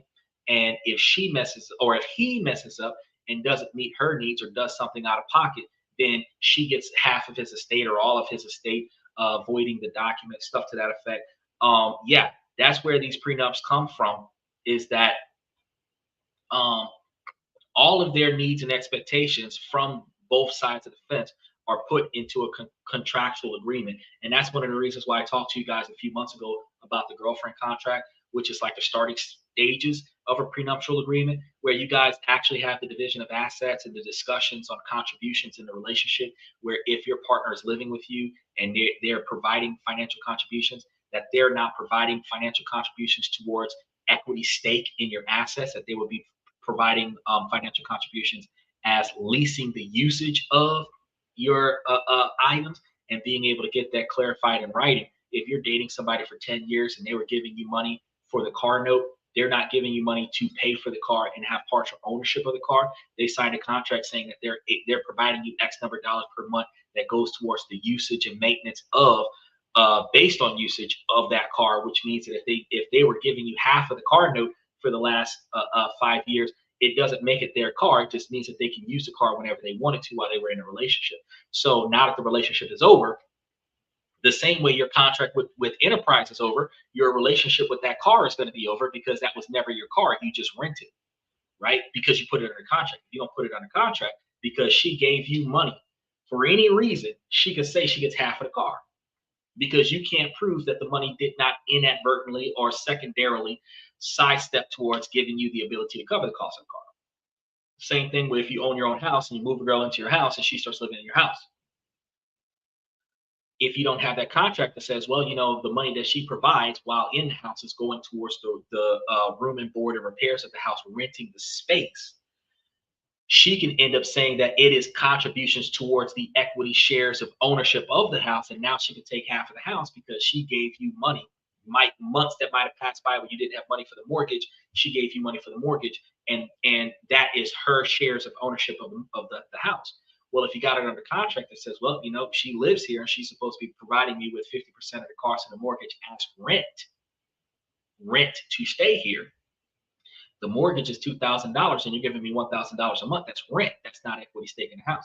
So when I was talking to you guys about that girlfriend contract, that could lead into a fiance contract, which could include the purchase of the ring, the setup of the engagement party, the wedding party, and everything to that effect, where the wedding is a binding arrangement. And if the failure of the wedding occurs for whatever reason, recouping property and assets, because that's what's actionable in court. The cost of the ring, the cost of the party, this, that, and the third. Failing to appear for an event the same way if a WWE superstar fails to show up for WrestleMania, whatever they were supposed to get paid, they don't get paid. Whatever you were supposed to get not showing up to the wedding, you got to reimburse that. These kind of contracts leads to prenuptial agreements. If you've got a girl willing to sign contracts within the first 3 months of your relationship and you're renewing those contracts every year, by the time you get to the marriage, y'all are in a prenup with, like Michael said, multiple addendums that includes every previously constructed agreement that y'all have documented about your relationship, where the division of assets has been documented since day one. The division of assets and the authorization of usage of assets has been documented since day one. By the time you get to the divorce, you should have 5, 10, 20 years worth of contracts that shows every year when assets were added to the relationship, this is the ownership that you have of that. This is the ownership that I have of that, which means that upon separation, these are the things that you get, which is what you signed 5 years ago. These are the things that I get, which is what I signed 3 years ago. It makes it easier for the lawyers to step in. Now, yeah, you've got some petty people that are going to want to fuck all the contracts up and say, no, I'm still taking everything, right? There's always that person. And it's not because of greed. Sometimes it's because they are hurt so bad emotionally that they want you to feel the same hurt that they feel. So they're going to try to take the most valuable things that you have from you, not because of its monetary value, but because of its emotional value to you. They want to take that from you so that you can now feel the hurt that they have felt. That's usually where this comes from.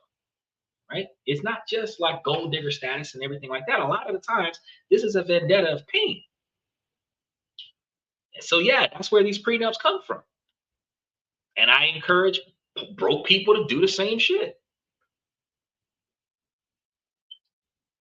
Because while one of the things that breaks up a prenup is not being fully transparent, one of the things that breaks up your relationship is not being fully transparent. So, I mean, if you're going to be fully transparent in a non-resentment, non-judgmental, non-retaliatory relationship, ladies, because you got to do it too if you expect your man to do it, then y'all should be able to sign a contract where y'all can sit there and articulate exactly what we're going to do, how we're going to do it, who's going to have what. If there's 3 cars outside and 2 of them are mine and 1 of them is going to be yours, I'm not going to Indian give and be like, no, I'm taking it back from you. No, that's your car. It doesn't matter who's paying for that motherfucker. That's your car. But we should make sure that with the division of assets is going to be a division of debt. Because if we part ways, I'm not going to be sitting here with all the credit card debt and all the car notes and all of this, that, and third, but you're going to have a fucking house. But I got to pay the mortgage. No, that's when people make mistakes in the division of property. And you're supposed to be able to discuss that early on. Before she moves in, that girlfriend contract got to be there. Before she moves in, I don't care if y'all are in an apartment. I don't care if you and your mama basement. Before y'all move into the same house and start having everybody have a copy of the key to the house, before that happened, y'all supposed to have a contract, a division of essence. And that contract is supposed to be renewed every 6 months to a year. Whenever y'all buy something new, amend that contract. Whenever y'all replace something old, amend that contract. Right? Every big financial decision comes with an updated contract. That way, y'all agree now. Before we finance this house, we're going half on the house.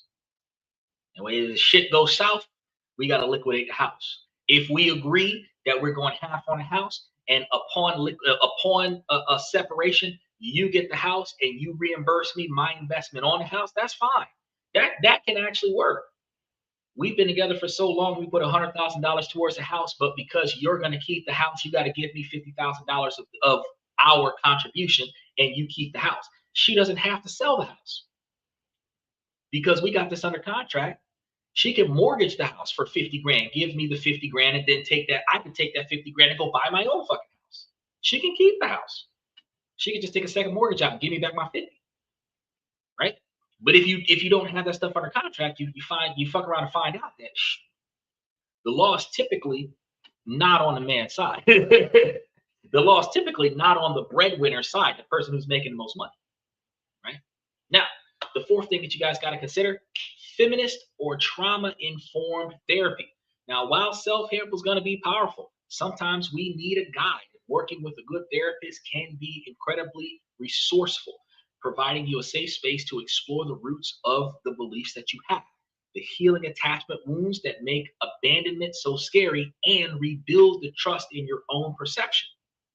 And then one of the final things you're going to want to do is you want to seek out community and sisterhood. So the poison of internalized misogyny is going to be isolation from other women, and the antidote is going to be solidarity. But you're going to have to find positive women that have a positive mindset towards social interaction. Those are like, fuck him, he ain't shit, you don't need him, you can do that by yourself. That's another level of toxicity. That's the misandry that we actually haven't talked about on the show yet. Matter of fact, while I'm mentioning it, I should probably cover that part because y'all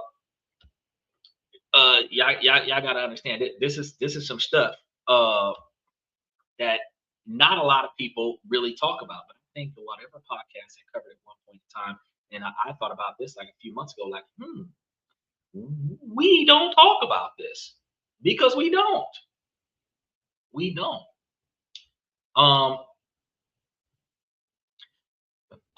For example, the feminist flavored misandry and internalized misogyny can actually reinforce each other and make dating even more confusing and painful, especially for good girls who already doubt themselves. Instead of freeing women, a hostile stance towards men can trap them in new forms of fear, bitterness, and self-betrayal layered on top of the old conditioning, which also puts women in a position where their trauma has them seeking out the bear instead of the man in that man versus bear in the woods metaphor. That will be a 10-part installment. Now, I think I can cover it in the next 40 minutes. Check this out. First, misogyny is a system and attitude of hostility, contempt, and control directed at women as a group. Misandry is hostility or contempt towards men as a group, and it can develop as a reaction to living in a misogynistic system, even among people with feminist beliefs. So internalized misogyny is not conscious hatred of women.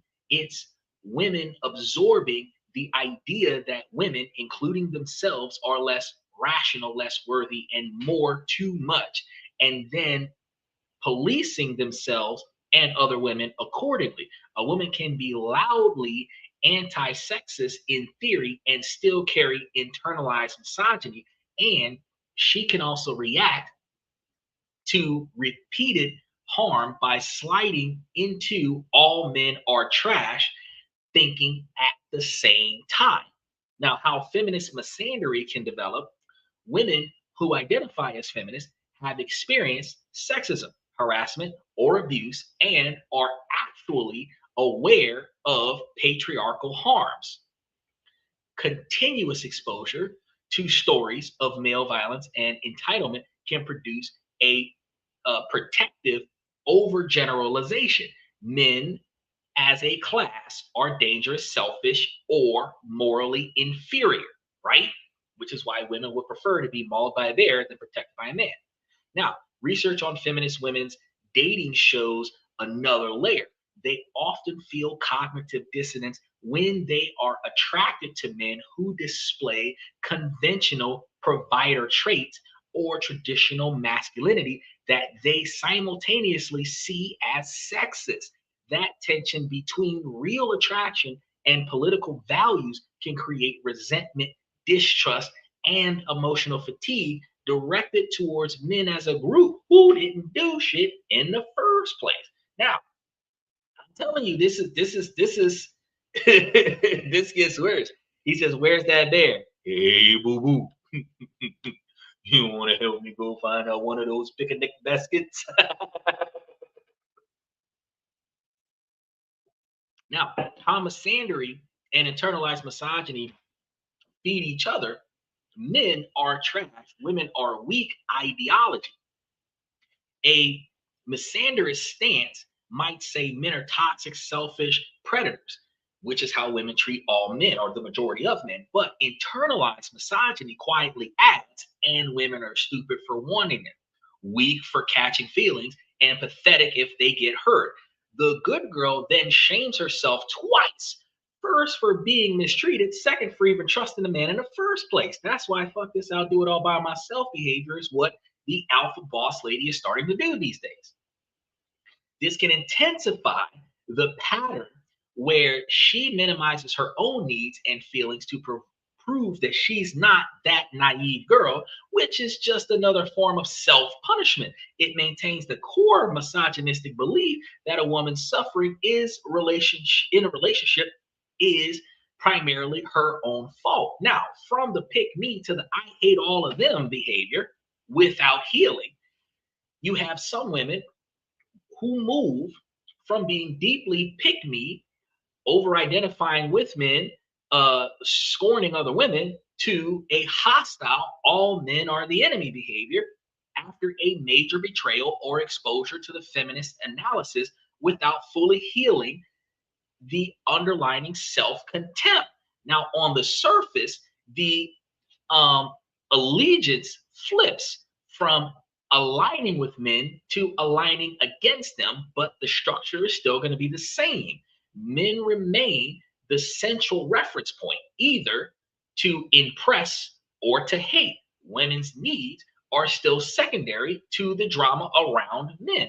Then the women still view her own vulnerability as disgusting or shameful. So misandry, hating of men, here doesn't erase internalized misogyny. It just paints with a new ideological color while the loneliness and self doubt still persists. Now, hypervigilance that validates women are crazy. Turns out, where if a woman approaches dating with the belief that men are dangerous and always about to hurt me, then she may enter every interaction in a state of hypervigilance, which is a low grade constant fear, and suspicion, which is why she's checking your phone, GPS tracking your ass, where you at, when you late, let me smell your dick, all of this behavior. In a sexist culture, which is the Western culture, that can easily be spun as proof that women are irrational, overreactive, and incapable of trusting anyone, reinforcing stereotypes that she already fears. Now, this can intensify gaslighting dynamics on both sides of the fence because when she expresses legitimate concerns, they're dismissed as misandrous paranoia, which then makes her doubt her perception even more. That self doubt is exactly what internalizes the misogyny thieves that thrives on uh, uh, uh, uh, her emotional perception. Now, blocking healthy male relationships and female solidarity is going to be another issue because misandry can lead to avoiding or dismissing men who are actually respectful, collaborative, and emotionally available because trusting any man feels like betrayal of the sisterhood or a naive risk. That's what we're dealing with in 2026. At the same time, internalized misogyny can keep her harsh and competitive towards other women, seeing them as brainwashed or pick me's rather than as complex individuals. Now, the result is going to be deeper isolation, no real trust with men, and no true warmth with women, only ideological alignments. that isolation makes her more reliant on abstract anger to feel powerful, which is related in the negative behavior of the average woman from every culture in the Western society, while her real rational needs consistently go unmet. Now, I told you I did deep on this topic. How this combination exacerbates the lonely good girl dynamic is that when internalizing misogyny and misandry mixed together, the good girl can end up in a double bind because she feels ashamed for wanting love from men that she theoretically knows are hopeless. She feels contemptuous of herself for missing exes or craving intimacy. She feels morally superior but emotionally starved, which can push her back into low quality situations out of loneliness, where you went from striving for a man of value to accepting an ain't shit dude because you didn't want to be alone. And each time that ain't shit dude relationship ends badly, that reinforces your dynamic and mentality that all men ain't shit. But it wasn't that all men ain't shit. It's just that you are easily more attractable to the ain't shit dude. Hold up now. Got to take y'all to church on a Friday night. Now, unorthodox ways to diffuse the misandry without betraying the feminist model. You have to have this goal that is not to swing back to naivety or male centered appeasement, but to stop feeling a worldview that quietly keeps harming the women. Stop harming yourself. Separate systems from the individuals. You want to practice those of the problem namings as systemic, patriarchal, socialization, impunity, rather than purely essential. Men are inherently trash. That should not be your thought process. Society expects us to behave certain ways. That should be your thought process. This is going to allow you to hold men accountable for what they do while leaving room for individual variations in growth because not all men are the same way. Right? Now, uh, uh, this shift is going to allow you to protect your critical lens while lowering the background hatred that corrodes your own nervous system and your abilities for hope. You're able to make space for complexity in your own desires because studies have shown that feminist women can feel real cognitive dissonance when they're attracted to men who embody traditional provider or high status traits they also see as sexist and power landed. So instead of shaming yourself as a bad feminist for these attractions, treat them as data about your wiring, history, and context, not as a moral verdict. Now, more honest um, internal scripts are going to be more effective for you. You know, I'm attracted to X qualities, some of which are bound up with gender norms. I can negotiate which versions of X are healthy for me instead of pretending that I shouldn't feel this at all. You want to develop some standards that are value based, not gender based. So you want to shift from never trust a man to I only build relationships with people who consistently demonstrate respect, accountability, and care. That standard filters out many harmful men, but it grounds in behavior that is not a blanket of contempt towards an entire gender. Now, for the good girl, this is going to help her stop proving that she's smart by hating men and then harming men and start proving that she's wise by choosing well and leaving when her standards aren't being met, when her standards are reasonably achievable, right? Now, you want to allow grief and anger about men without turning it into your identity because misandry often hardens when real grief and rage never get fully processed. They get frozen into a pattern of I hate men identity, structured spaces such as therapy, trauma groups, or circles where women can safely speak out what men have done to them. Let that anger move to a transformative area. Let it go instead of calcifying it inside of yourselves. You know, you can hold some men have deeply harmed me and I'm furious, and I refuse to let that pain define me entirely and compromise my view of half of the human race or myself forever. You can structure that, right? Is that all or nothing, all in or all out type of thinking is hard to adapt in many areas of life. That takes work. But that's what I'm trying to tell you. It is your. There's never a situation. Me and Michael had this debate for a while when he said that all of the presidents had been involved in wartime experiences, and I said all or none are two dynamics that is not possible to be consistent for any argument or debate. Is too broad of a spectrum of generalization.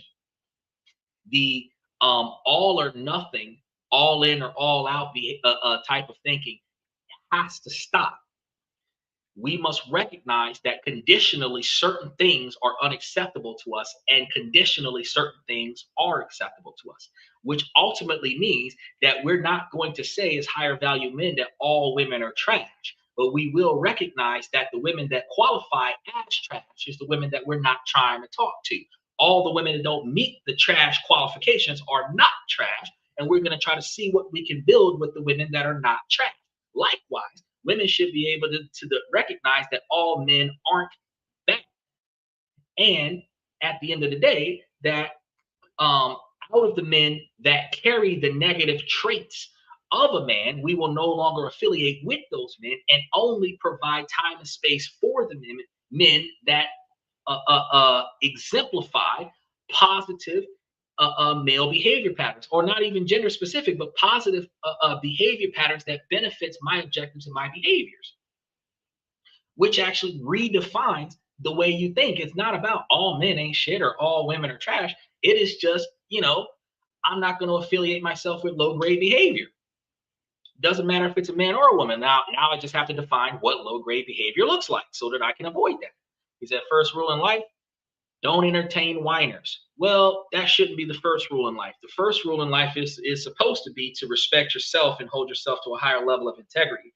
Then you're supposed to follow the second rule that I tell you guys on a regular basis, is to hold other people accountable to the same standards that you're willing to hold yourself. So never expect from someone else what you're not willing to do yourself, right? And technically, you're supposed to expect less from people than what you're willing to do, not what you're capable of, what you're willing to do. So if I'm not willing to pick that shit up, I'm not going to make it somebody else's job to pick that shit up. But if somebody else is willing to pick it up, hey, I'll pay you. And I ain't doing it. He says, conflicts or war, every president has been at war. Nope, you're wrong. I've already disproven you on that.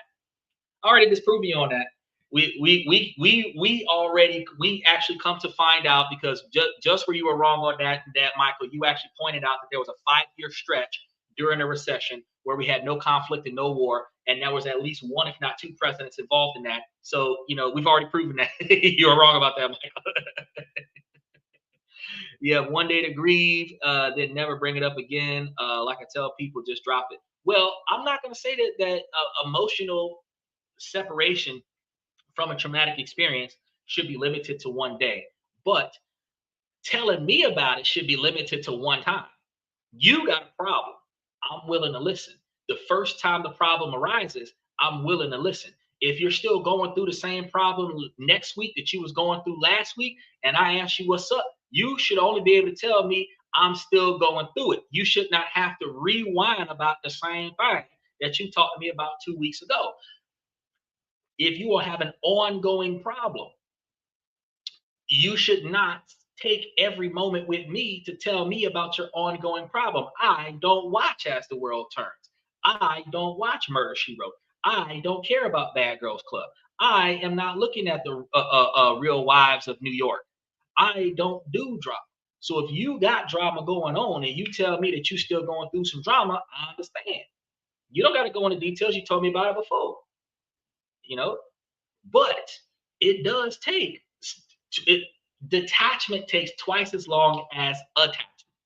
Therefore, if you were in a committed long-term scenario for 6 months, psychologically and emotionally, it should take you a year to 2 years to get over that.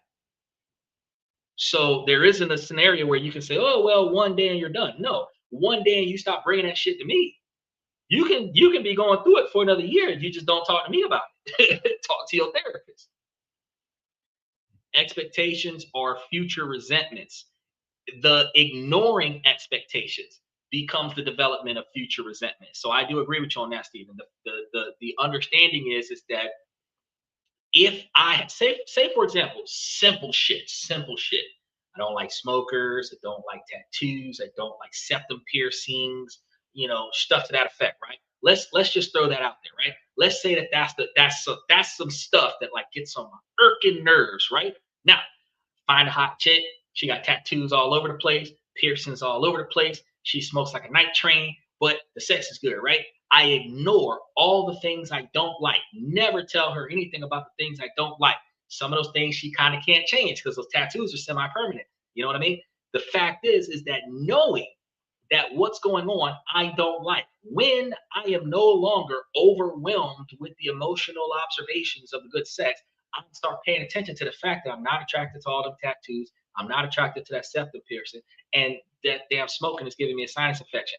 What's going to end up happening is now that I'm 3, 6, 9 months committed to the good sex, at the end of the day, now I'm looking for the woman without the tattoo. I'm looking for the woman that doesn't smoke like a night train. I'm looking for the woman that doesn't have the septum piercing when I should have said that these things are deal breakers for me, because while it is not a failure on your part or it does not define your value as a human being, it is something that will piss me off in 5 to 10 years. And I don't want you to go through a long-term committed situation with me where I'm going to walk away from you for those 3 things. That's what people don't do. For example, men who want children, women who aren't ready to be mothers. You shouldn't be dating, because 60% of men want to be a father. Therefore, if you're not willing to give birth to the guy that you're talking to on a first date, you should not be on a second or third. Women are going to say, "Oh, well, how should I commit to that? How can I commit to childbearing on the first date?" You don't. You just make it clear on the first 2, 3 dates that I'm not looking to have kids. So if you are, then we can't go any further.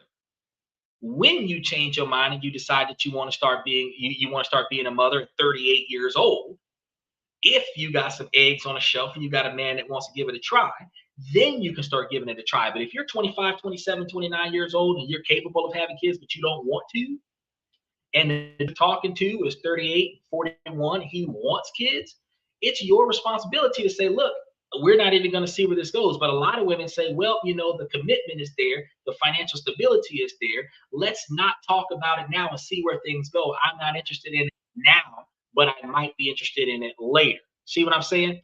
That's what we're talking about. Michael said, I can't see you, P8010. See, now P8010 might be the guy that dove in yesterday. And that's why I can't see him on the screen. I told y'all somebody was going to come in tonight.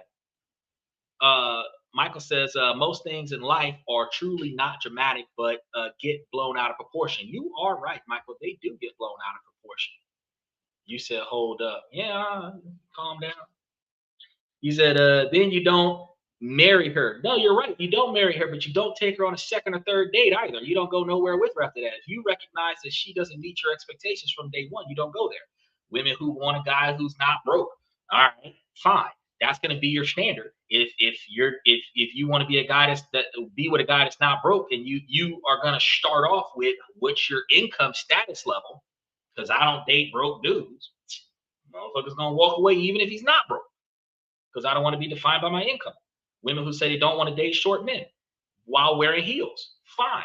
You're not dating a guy that's 5'6". As soon as you say that your preferred height, it doesn't matter if you're okay with me. Your preferred height is 6'1". As soon as you say that your preferred height is 6'1", and I am by far not 6'1", I'm not even going to continue the conversation. I'm going to walk out the door, because what's going to happen is, while you might accept me for the way I treat you and the money that I spend right now, eventually you're not going to like the fact that you got to look down at me, because when you're wearing heels, you're 3 or 4 inches taller than me. You're going to eventually find yourself having a guy that's 6 or 7 inches taller than me hit on you. You're going to leave me for that guy. Why? Because you don't like shorter dudes. It is what it is. So you got to recognize, if that was your expectation out the gate, then I see Peyton. Hopefully Peyton is positive. Then in that dynamic, that's going to be one of those situations where we're like, no, at the beginning, we're just not going to get into that. Let's see Peyton.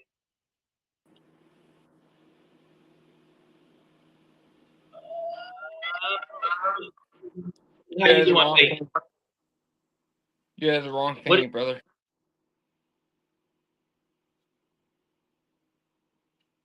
Can you hear me, Peyton? Yes, you added the wrong thing. Have the wrong thing? Yeah, add P810. No, I got you. I got you. So you can talk to me. What's going on? Okay. I can't even see you like that though on here. But everybody can see you. No, I want to see you though, brother. I really can't. Like, I don't like this app just because I can't see you. YouTube got it wild right now, because they've got you're on the shorts reel, but there's a long form version that has this on a 16:9, where we're actually side by side right now. But because you're on the shorts reel, like I'm on top of you, no Diddy. But like everybody I feel that, because I would obviously be on you. But like, what do I do to like actually see what you're saying? You feel me?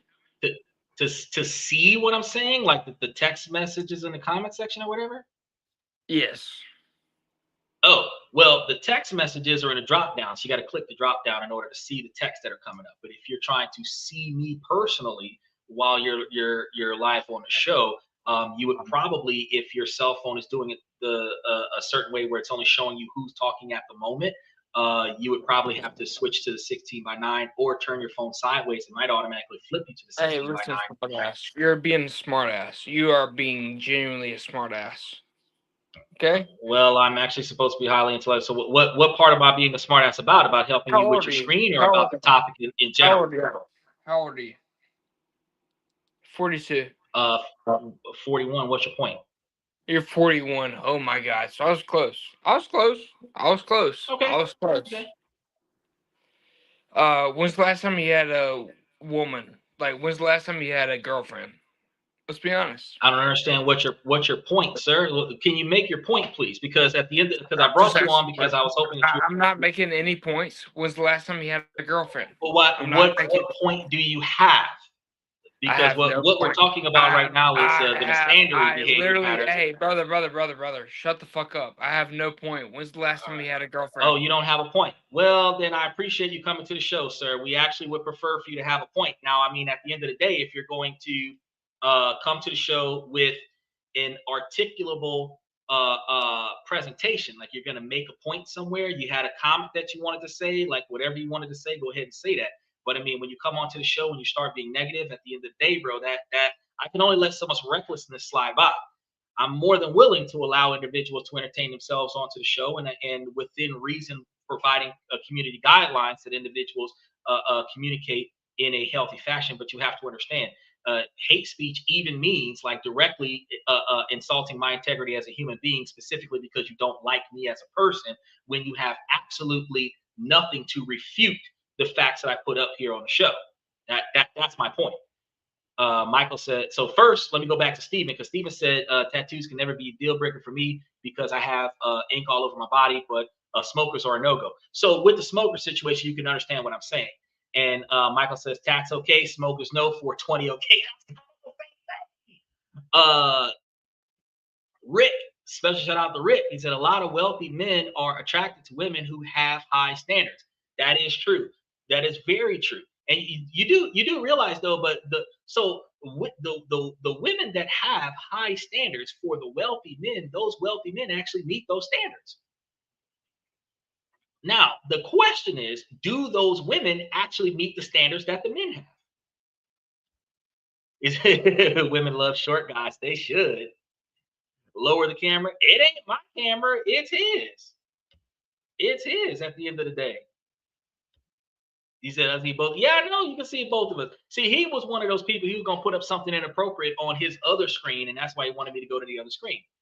He didn't have any questions. Yeah, he was being inappropriate. Well, I'm not gonna go down that path, Michael. Uh He said, I thought I was getting hated on. No, you were not getting hated on, because at no point, my guy, was I talking about men being bad men. Yeah, I did. He said, you blocked me. Yes, sir, I did. You were being disrespectful on the show. And I was just about to tell everybody I had no beef with you, because I wasn't even talking about you. We were actually talking about good women versus being compromised by societal norms.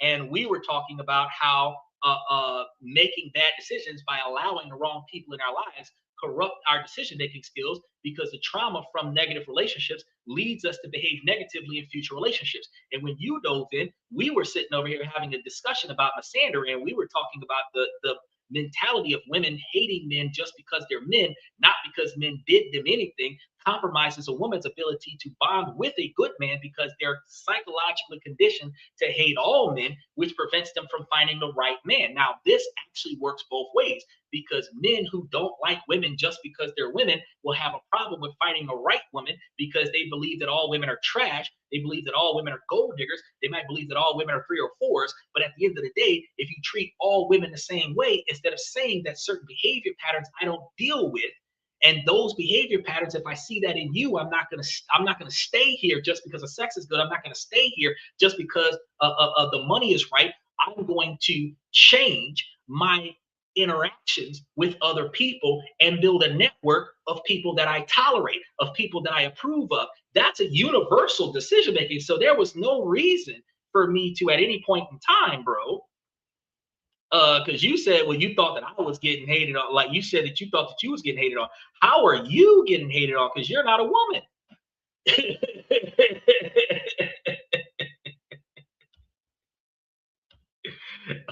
Michael says, money attracts beauty. It does. Is it? I think he has the camera on his phone backwards. He could have. His camera could have been pointing at the den. It doesn't matter to me. What matters to me is that when he did come up on the show, that he got loose with his words, and I blocked him before he did too much. Because I'm tired. I haven't edited too much of nothing, but the jackass from yesterday got edited before the show got permanent. The show didn't spend 12 hours before I was like, nope, let me go ahead and trim this area. If you go back and watch yesterday's show, that, I think 3 minutes of that dude on the air, that's gone already. I wouldn't cut that shit out. I'm not putting up with negative behavior. You guys can click the link, approve the mic, approve the camera. You guys can come onto the show, and you guys can articulate appropriately and professionally. You guys don't have to agree with what I have to say. You can completely disagree with what I have to say. And I was going to let this dude disagree with me. But at the end of the day, he had no point. He made it clear multiple times he had no point, but he continued to degrade and devalue me. And at that point, I'm like, well, fuck that. I'm not dealing with that shit. So y'all let this be a behavior pattern, because this is a highly interactive podcast. When you come, if you disagree, what facts do you have that causes you to disagree? Or what emotional influences that causes you to disagree? I'm completely okay with your emotional influences that causes you to disagree, because your opinions is your opinions. My opinions are based on facts. My opinions are backed by facts. You can Google my shit. You can ask the Google lady. So if you don't agree with what I got to say, I completely respect that. But you're not going to find facts that contradict the information that I provide. So you cannot like what I'm delivering, and I completely respect that. But you can't devalue me as a person because I'm delivering the message. That's where I draw the line. That's part of the YouTube community guidelines. You just can't do that. Now, when you're building a parallel project to offset these situations, you want respect for women that includes you, and you want to have respect for men as well. So every minute that you spend stewing in contempt for men is going to be a minute that you're not spending on building respect and compassion for women, including yourself, or building respect and compassion for men as well. A deliberate rebalancing practice is going to be required. So for every conversation or piece of content that you consume critiquing men, consume one that celebrates women's resilience, creativity, and solidarity. You want to critique some videos and observe some videos where men are behaving and carrying themselves in an appropriate fashion, right? So for the lonely good girl, this is going to mean investing in female friendships, creating creative workspaces, and self-development that are not organized around reacting to all men at all. And as her life becomes richer and more self-directed, both misandry and internalized misogyny has less fuel against her behavior patterns.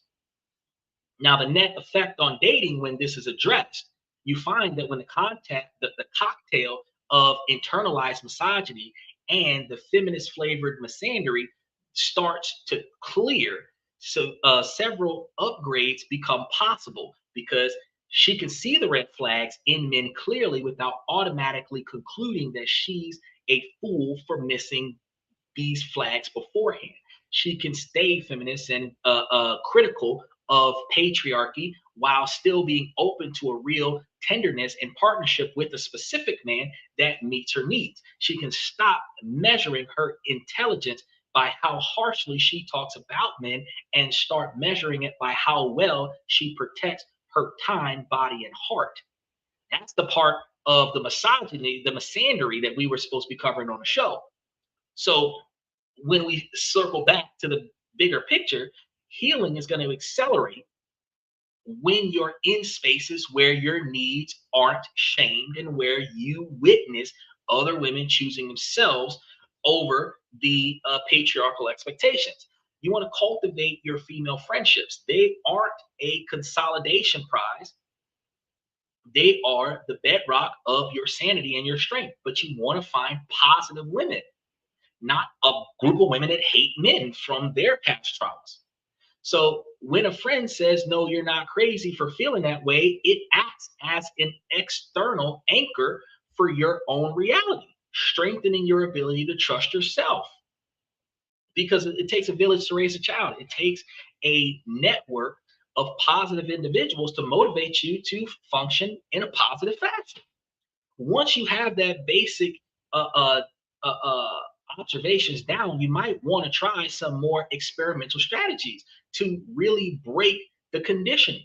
Think of these as pattern interruptions for your psyche. First, try a temporary dating detox for performance for a month or maybe even a year, depending on how long you've been going through some trauma. Stop trying to be a version of yourself that you think men will reward. This is an experiment in authenticity.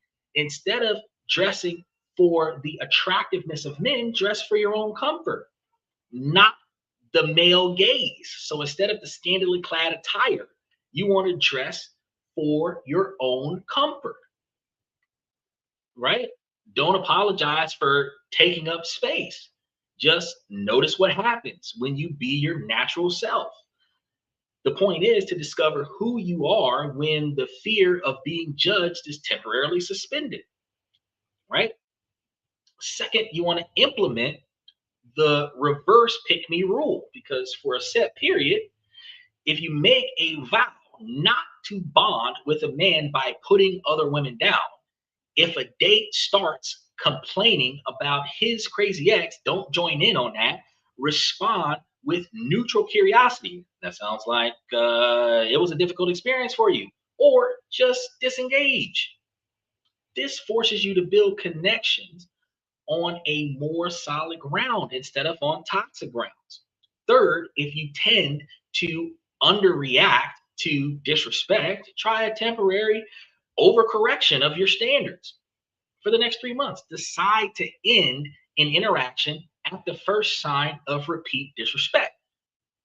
Too late arrivals with flimsy excuses, you're out.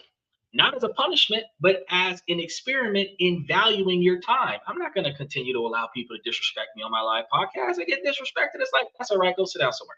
Right? Man, look at this with the lag thing. We're going to have to reboot the browsers after tonight's show. Now, the point of this overcorrection is to recalibrate your internal compass. So by swinging the pendulum hard in the other direction, you can reset your baseline for what acceptable treatment feels like. You have to remember that you are the most important person or thing to you. So your standards and expectations must come first. You must first improve your own standards and then hold everybody else around you to those standards. Anybody who doesn't meet those standards, it doesn't matter how cute they are, how handsome they are, how attractive they are. It doesn't matter how much they spend on you or how little space they take up. It doesn't matter what's going on. If they don't meet your standards, whatever those standards are, your standards are valid. Your standards are reasonable.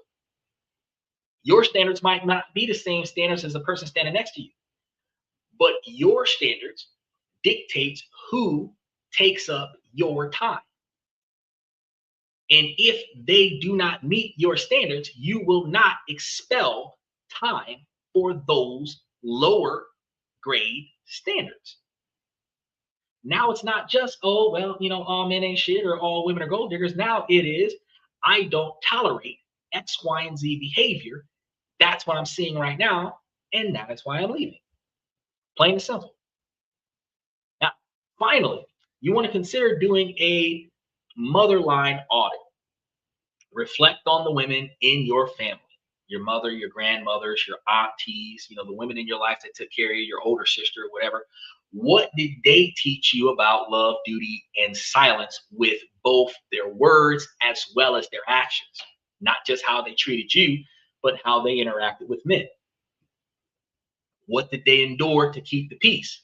Write it all down without judgment. Then concisely decide what parts of that legacy that you want to keep and what parts of that legacy you are ready to lovingly release. Now, this isn't about blaming them. It's about recognizing that you have different choices available to you than what they did, and it is your right to choose differently if their path isn't leading where you want it to go. This works in deep and ongoing fashions. It's a process of coming home to yourself.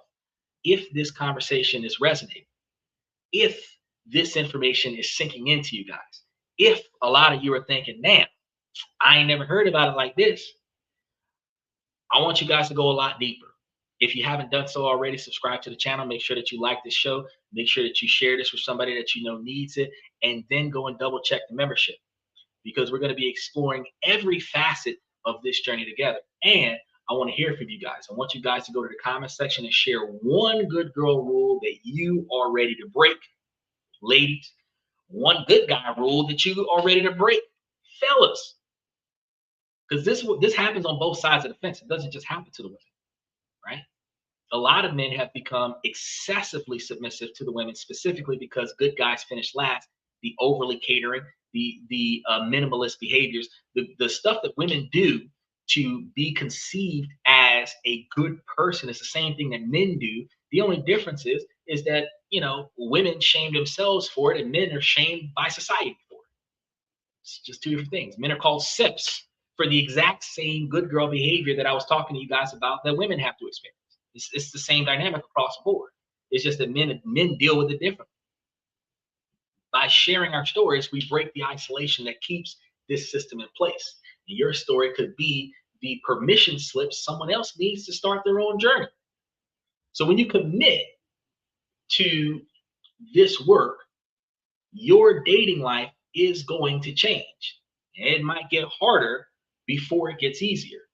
You're likely going to feel more anger and grief as you start to fully acknowledge the ways that you've been silenced and have silenced yourself, which means that you've been silenced by society, your friends, your sisterhood, or other people in your society, versus when you silence yourself for how you think other people believe you should behave. You got to remember that. But on the other side of that is a freedom that you can't currently imagine. Healing doesn't mean that you become less sensitive. It means that you become more self-trusting. You will learn to trust your discomfort sooner. That feeling of anxiety in your stomach on a date, you'll learn to get curious about it. Instead of automatically labeling it chemistry, you'll learn to ask if it's excitement or if it is your nervous system flagging that something feels off. Because the butterflies in your stomach might not be the feeling of love, it might be anxiety, which is a low-grade fear of what your pure instinct tells you is a threat to your safety. It's not always a red flag about the other person. Anxiety is a normal part of dating and can reflect our own past fears, which could be misguided fears based off of similar but inaccurate experiences, where what we think could happen is not what's actually going down right now, but we fear what already happened, right? Don't want to go through that again. But you're going to learn to trust your ability to tell the difference between excitement and fear. You'll begin to see other women not as your competition, but as your allies. You'll learn to ask for clarity without a whisper of shame, because you'll understand that you deserve to know what you're investing your heart in. You will leave situations that lack respect more quickly, not with drama, but with the quiet dignity of a woman who knows her own value. You'll become less dependent on being chosen because you will be so busy choosing yourself. You will finally understand that your standards are not a wall to keep love out, but a foundation upon which to build a love that is real, reciprocal, and lasting, which is one of the things that we talk about. It's the long-term permanent relationships that not a lot of people are able to get into, but all people long for. The goal is not to become a bad girl. Nobody likes that. It's to transcend the suffocating dichotomy of good and bad altogether. It's to become a whole woman, a woman who is kind and has firm boundaries, non-negotiable expectations for behavior, a woman who is forgiving and holds people accountable. Similarly, a woman who is accommodating when she chooses to be and uncompromising when it comes to her own soul. The love that you are seeking, the love that sees you, honors you, and meets you in your wholeness is the only possible outcome when you are willing to offer that wholeness to yourself first. Because as we always say, how can you expect somebody to love you when you don't love yourself? That work, that is the work that you're trying to do. And it's going to be the most worthy work that you'll ever be able to do. Now, ladies, that's all I got for y'all for tonight. I'm going to start by saying, as long as the situation doesn't make sense, I'm going to keep asking you ladies to make it make sense. So ladies, please make it make sense. Fellas, I give y'all this information to make you guys higher value men, because just like I gave this information to the women, if you guys find the things, you guys and girls, find the things in your life inside of your control that you don't like, and you proactively make changes to improve that, you then have the capabilities of navigating around the things that you have no control over. This allows you to improve your life. Not everything is going to be perfect, but you should not allow the things around you that you do not tolerate to continue lingering around you. You must proactively remove yourself or remove those external things from the impacts of your life.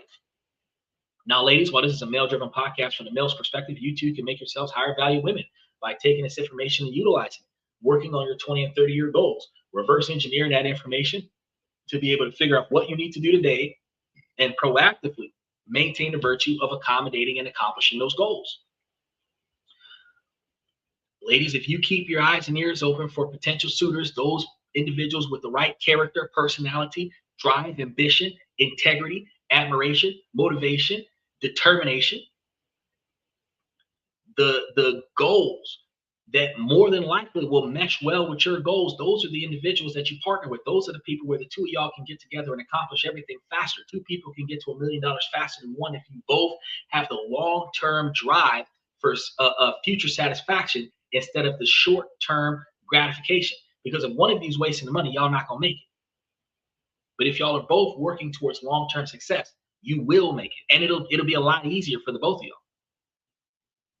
But it requires y'all to prioritize your future while enjoying your present.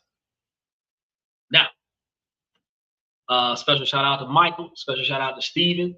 I appreciate y'all. Rick, dropping positive comments into the comment section. FX Trader, long standing. FX Trader been here for almost a year. Special shout out to Bruce.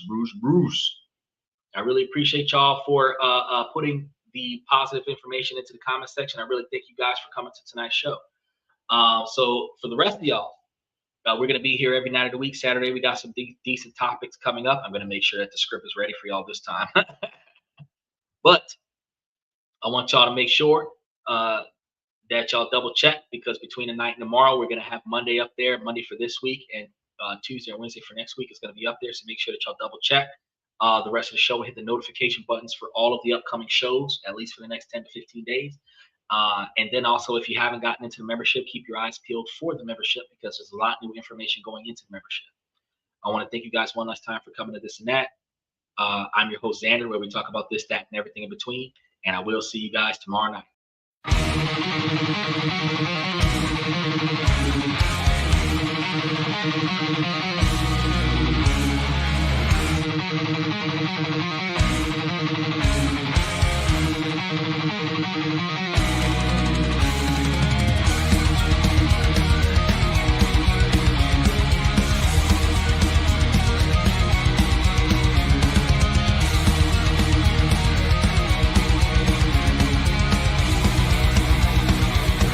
Higher ground.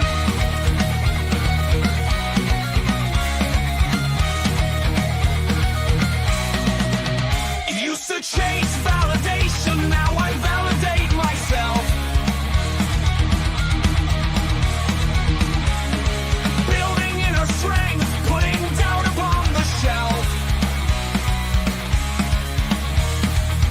No more unnecessary drama, no more wasted time.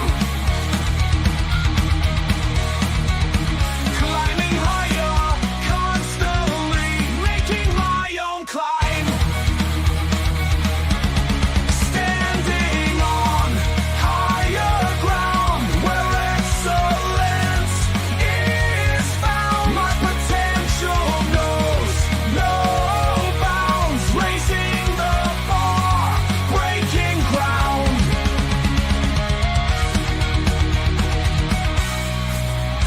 My network is my net worth. Choose your company wise. Surround yourself with eagles, not with sheep in disguise. Every interaction is a reflection of my brand. Quality over quantity, that's my personal command.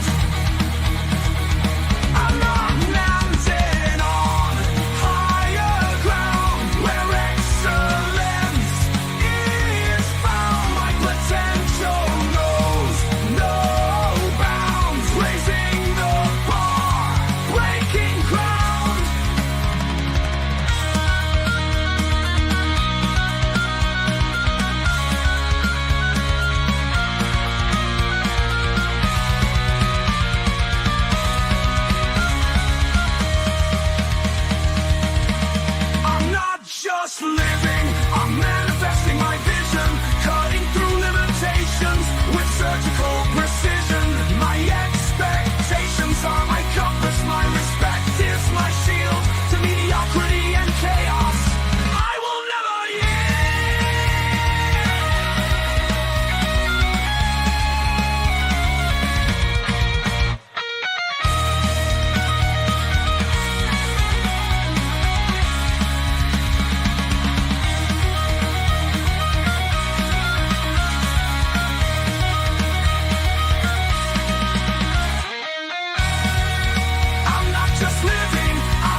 Bye.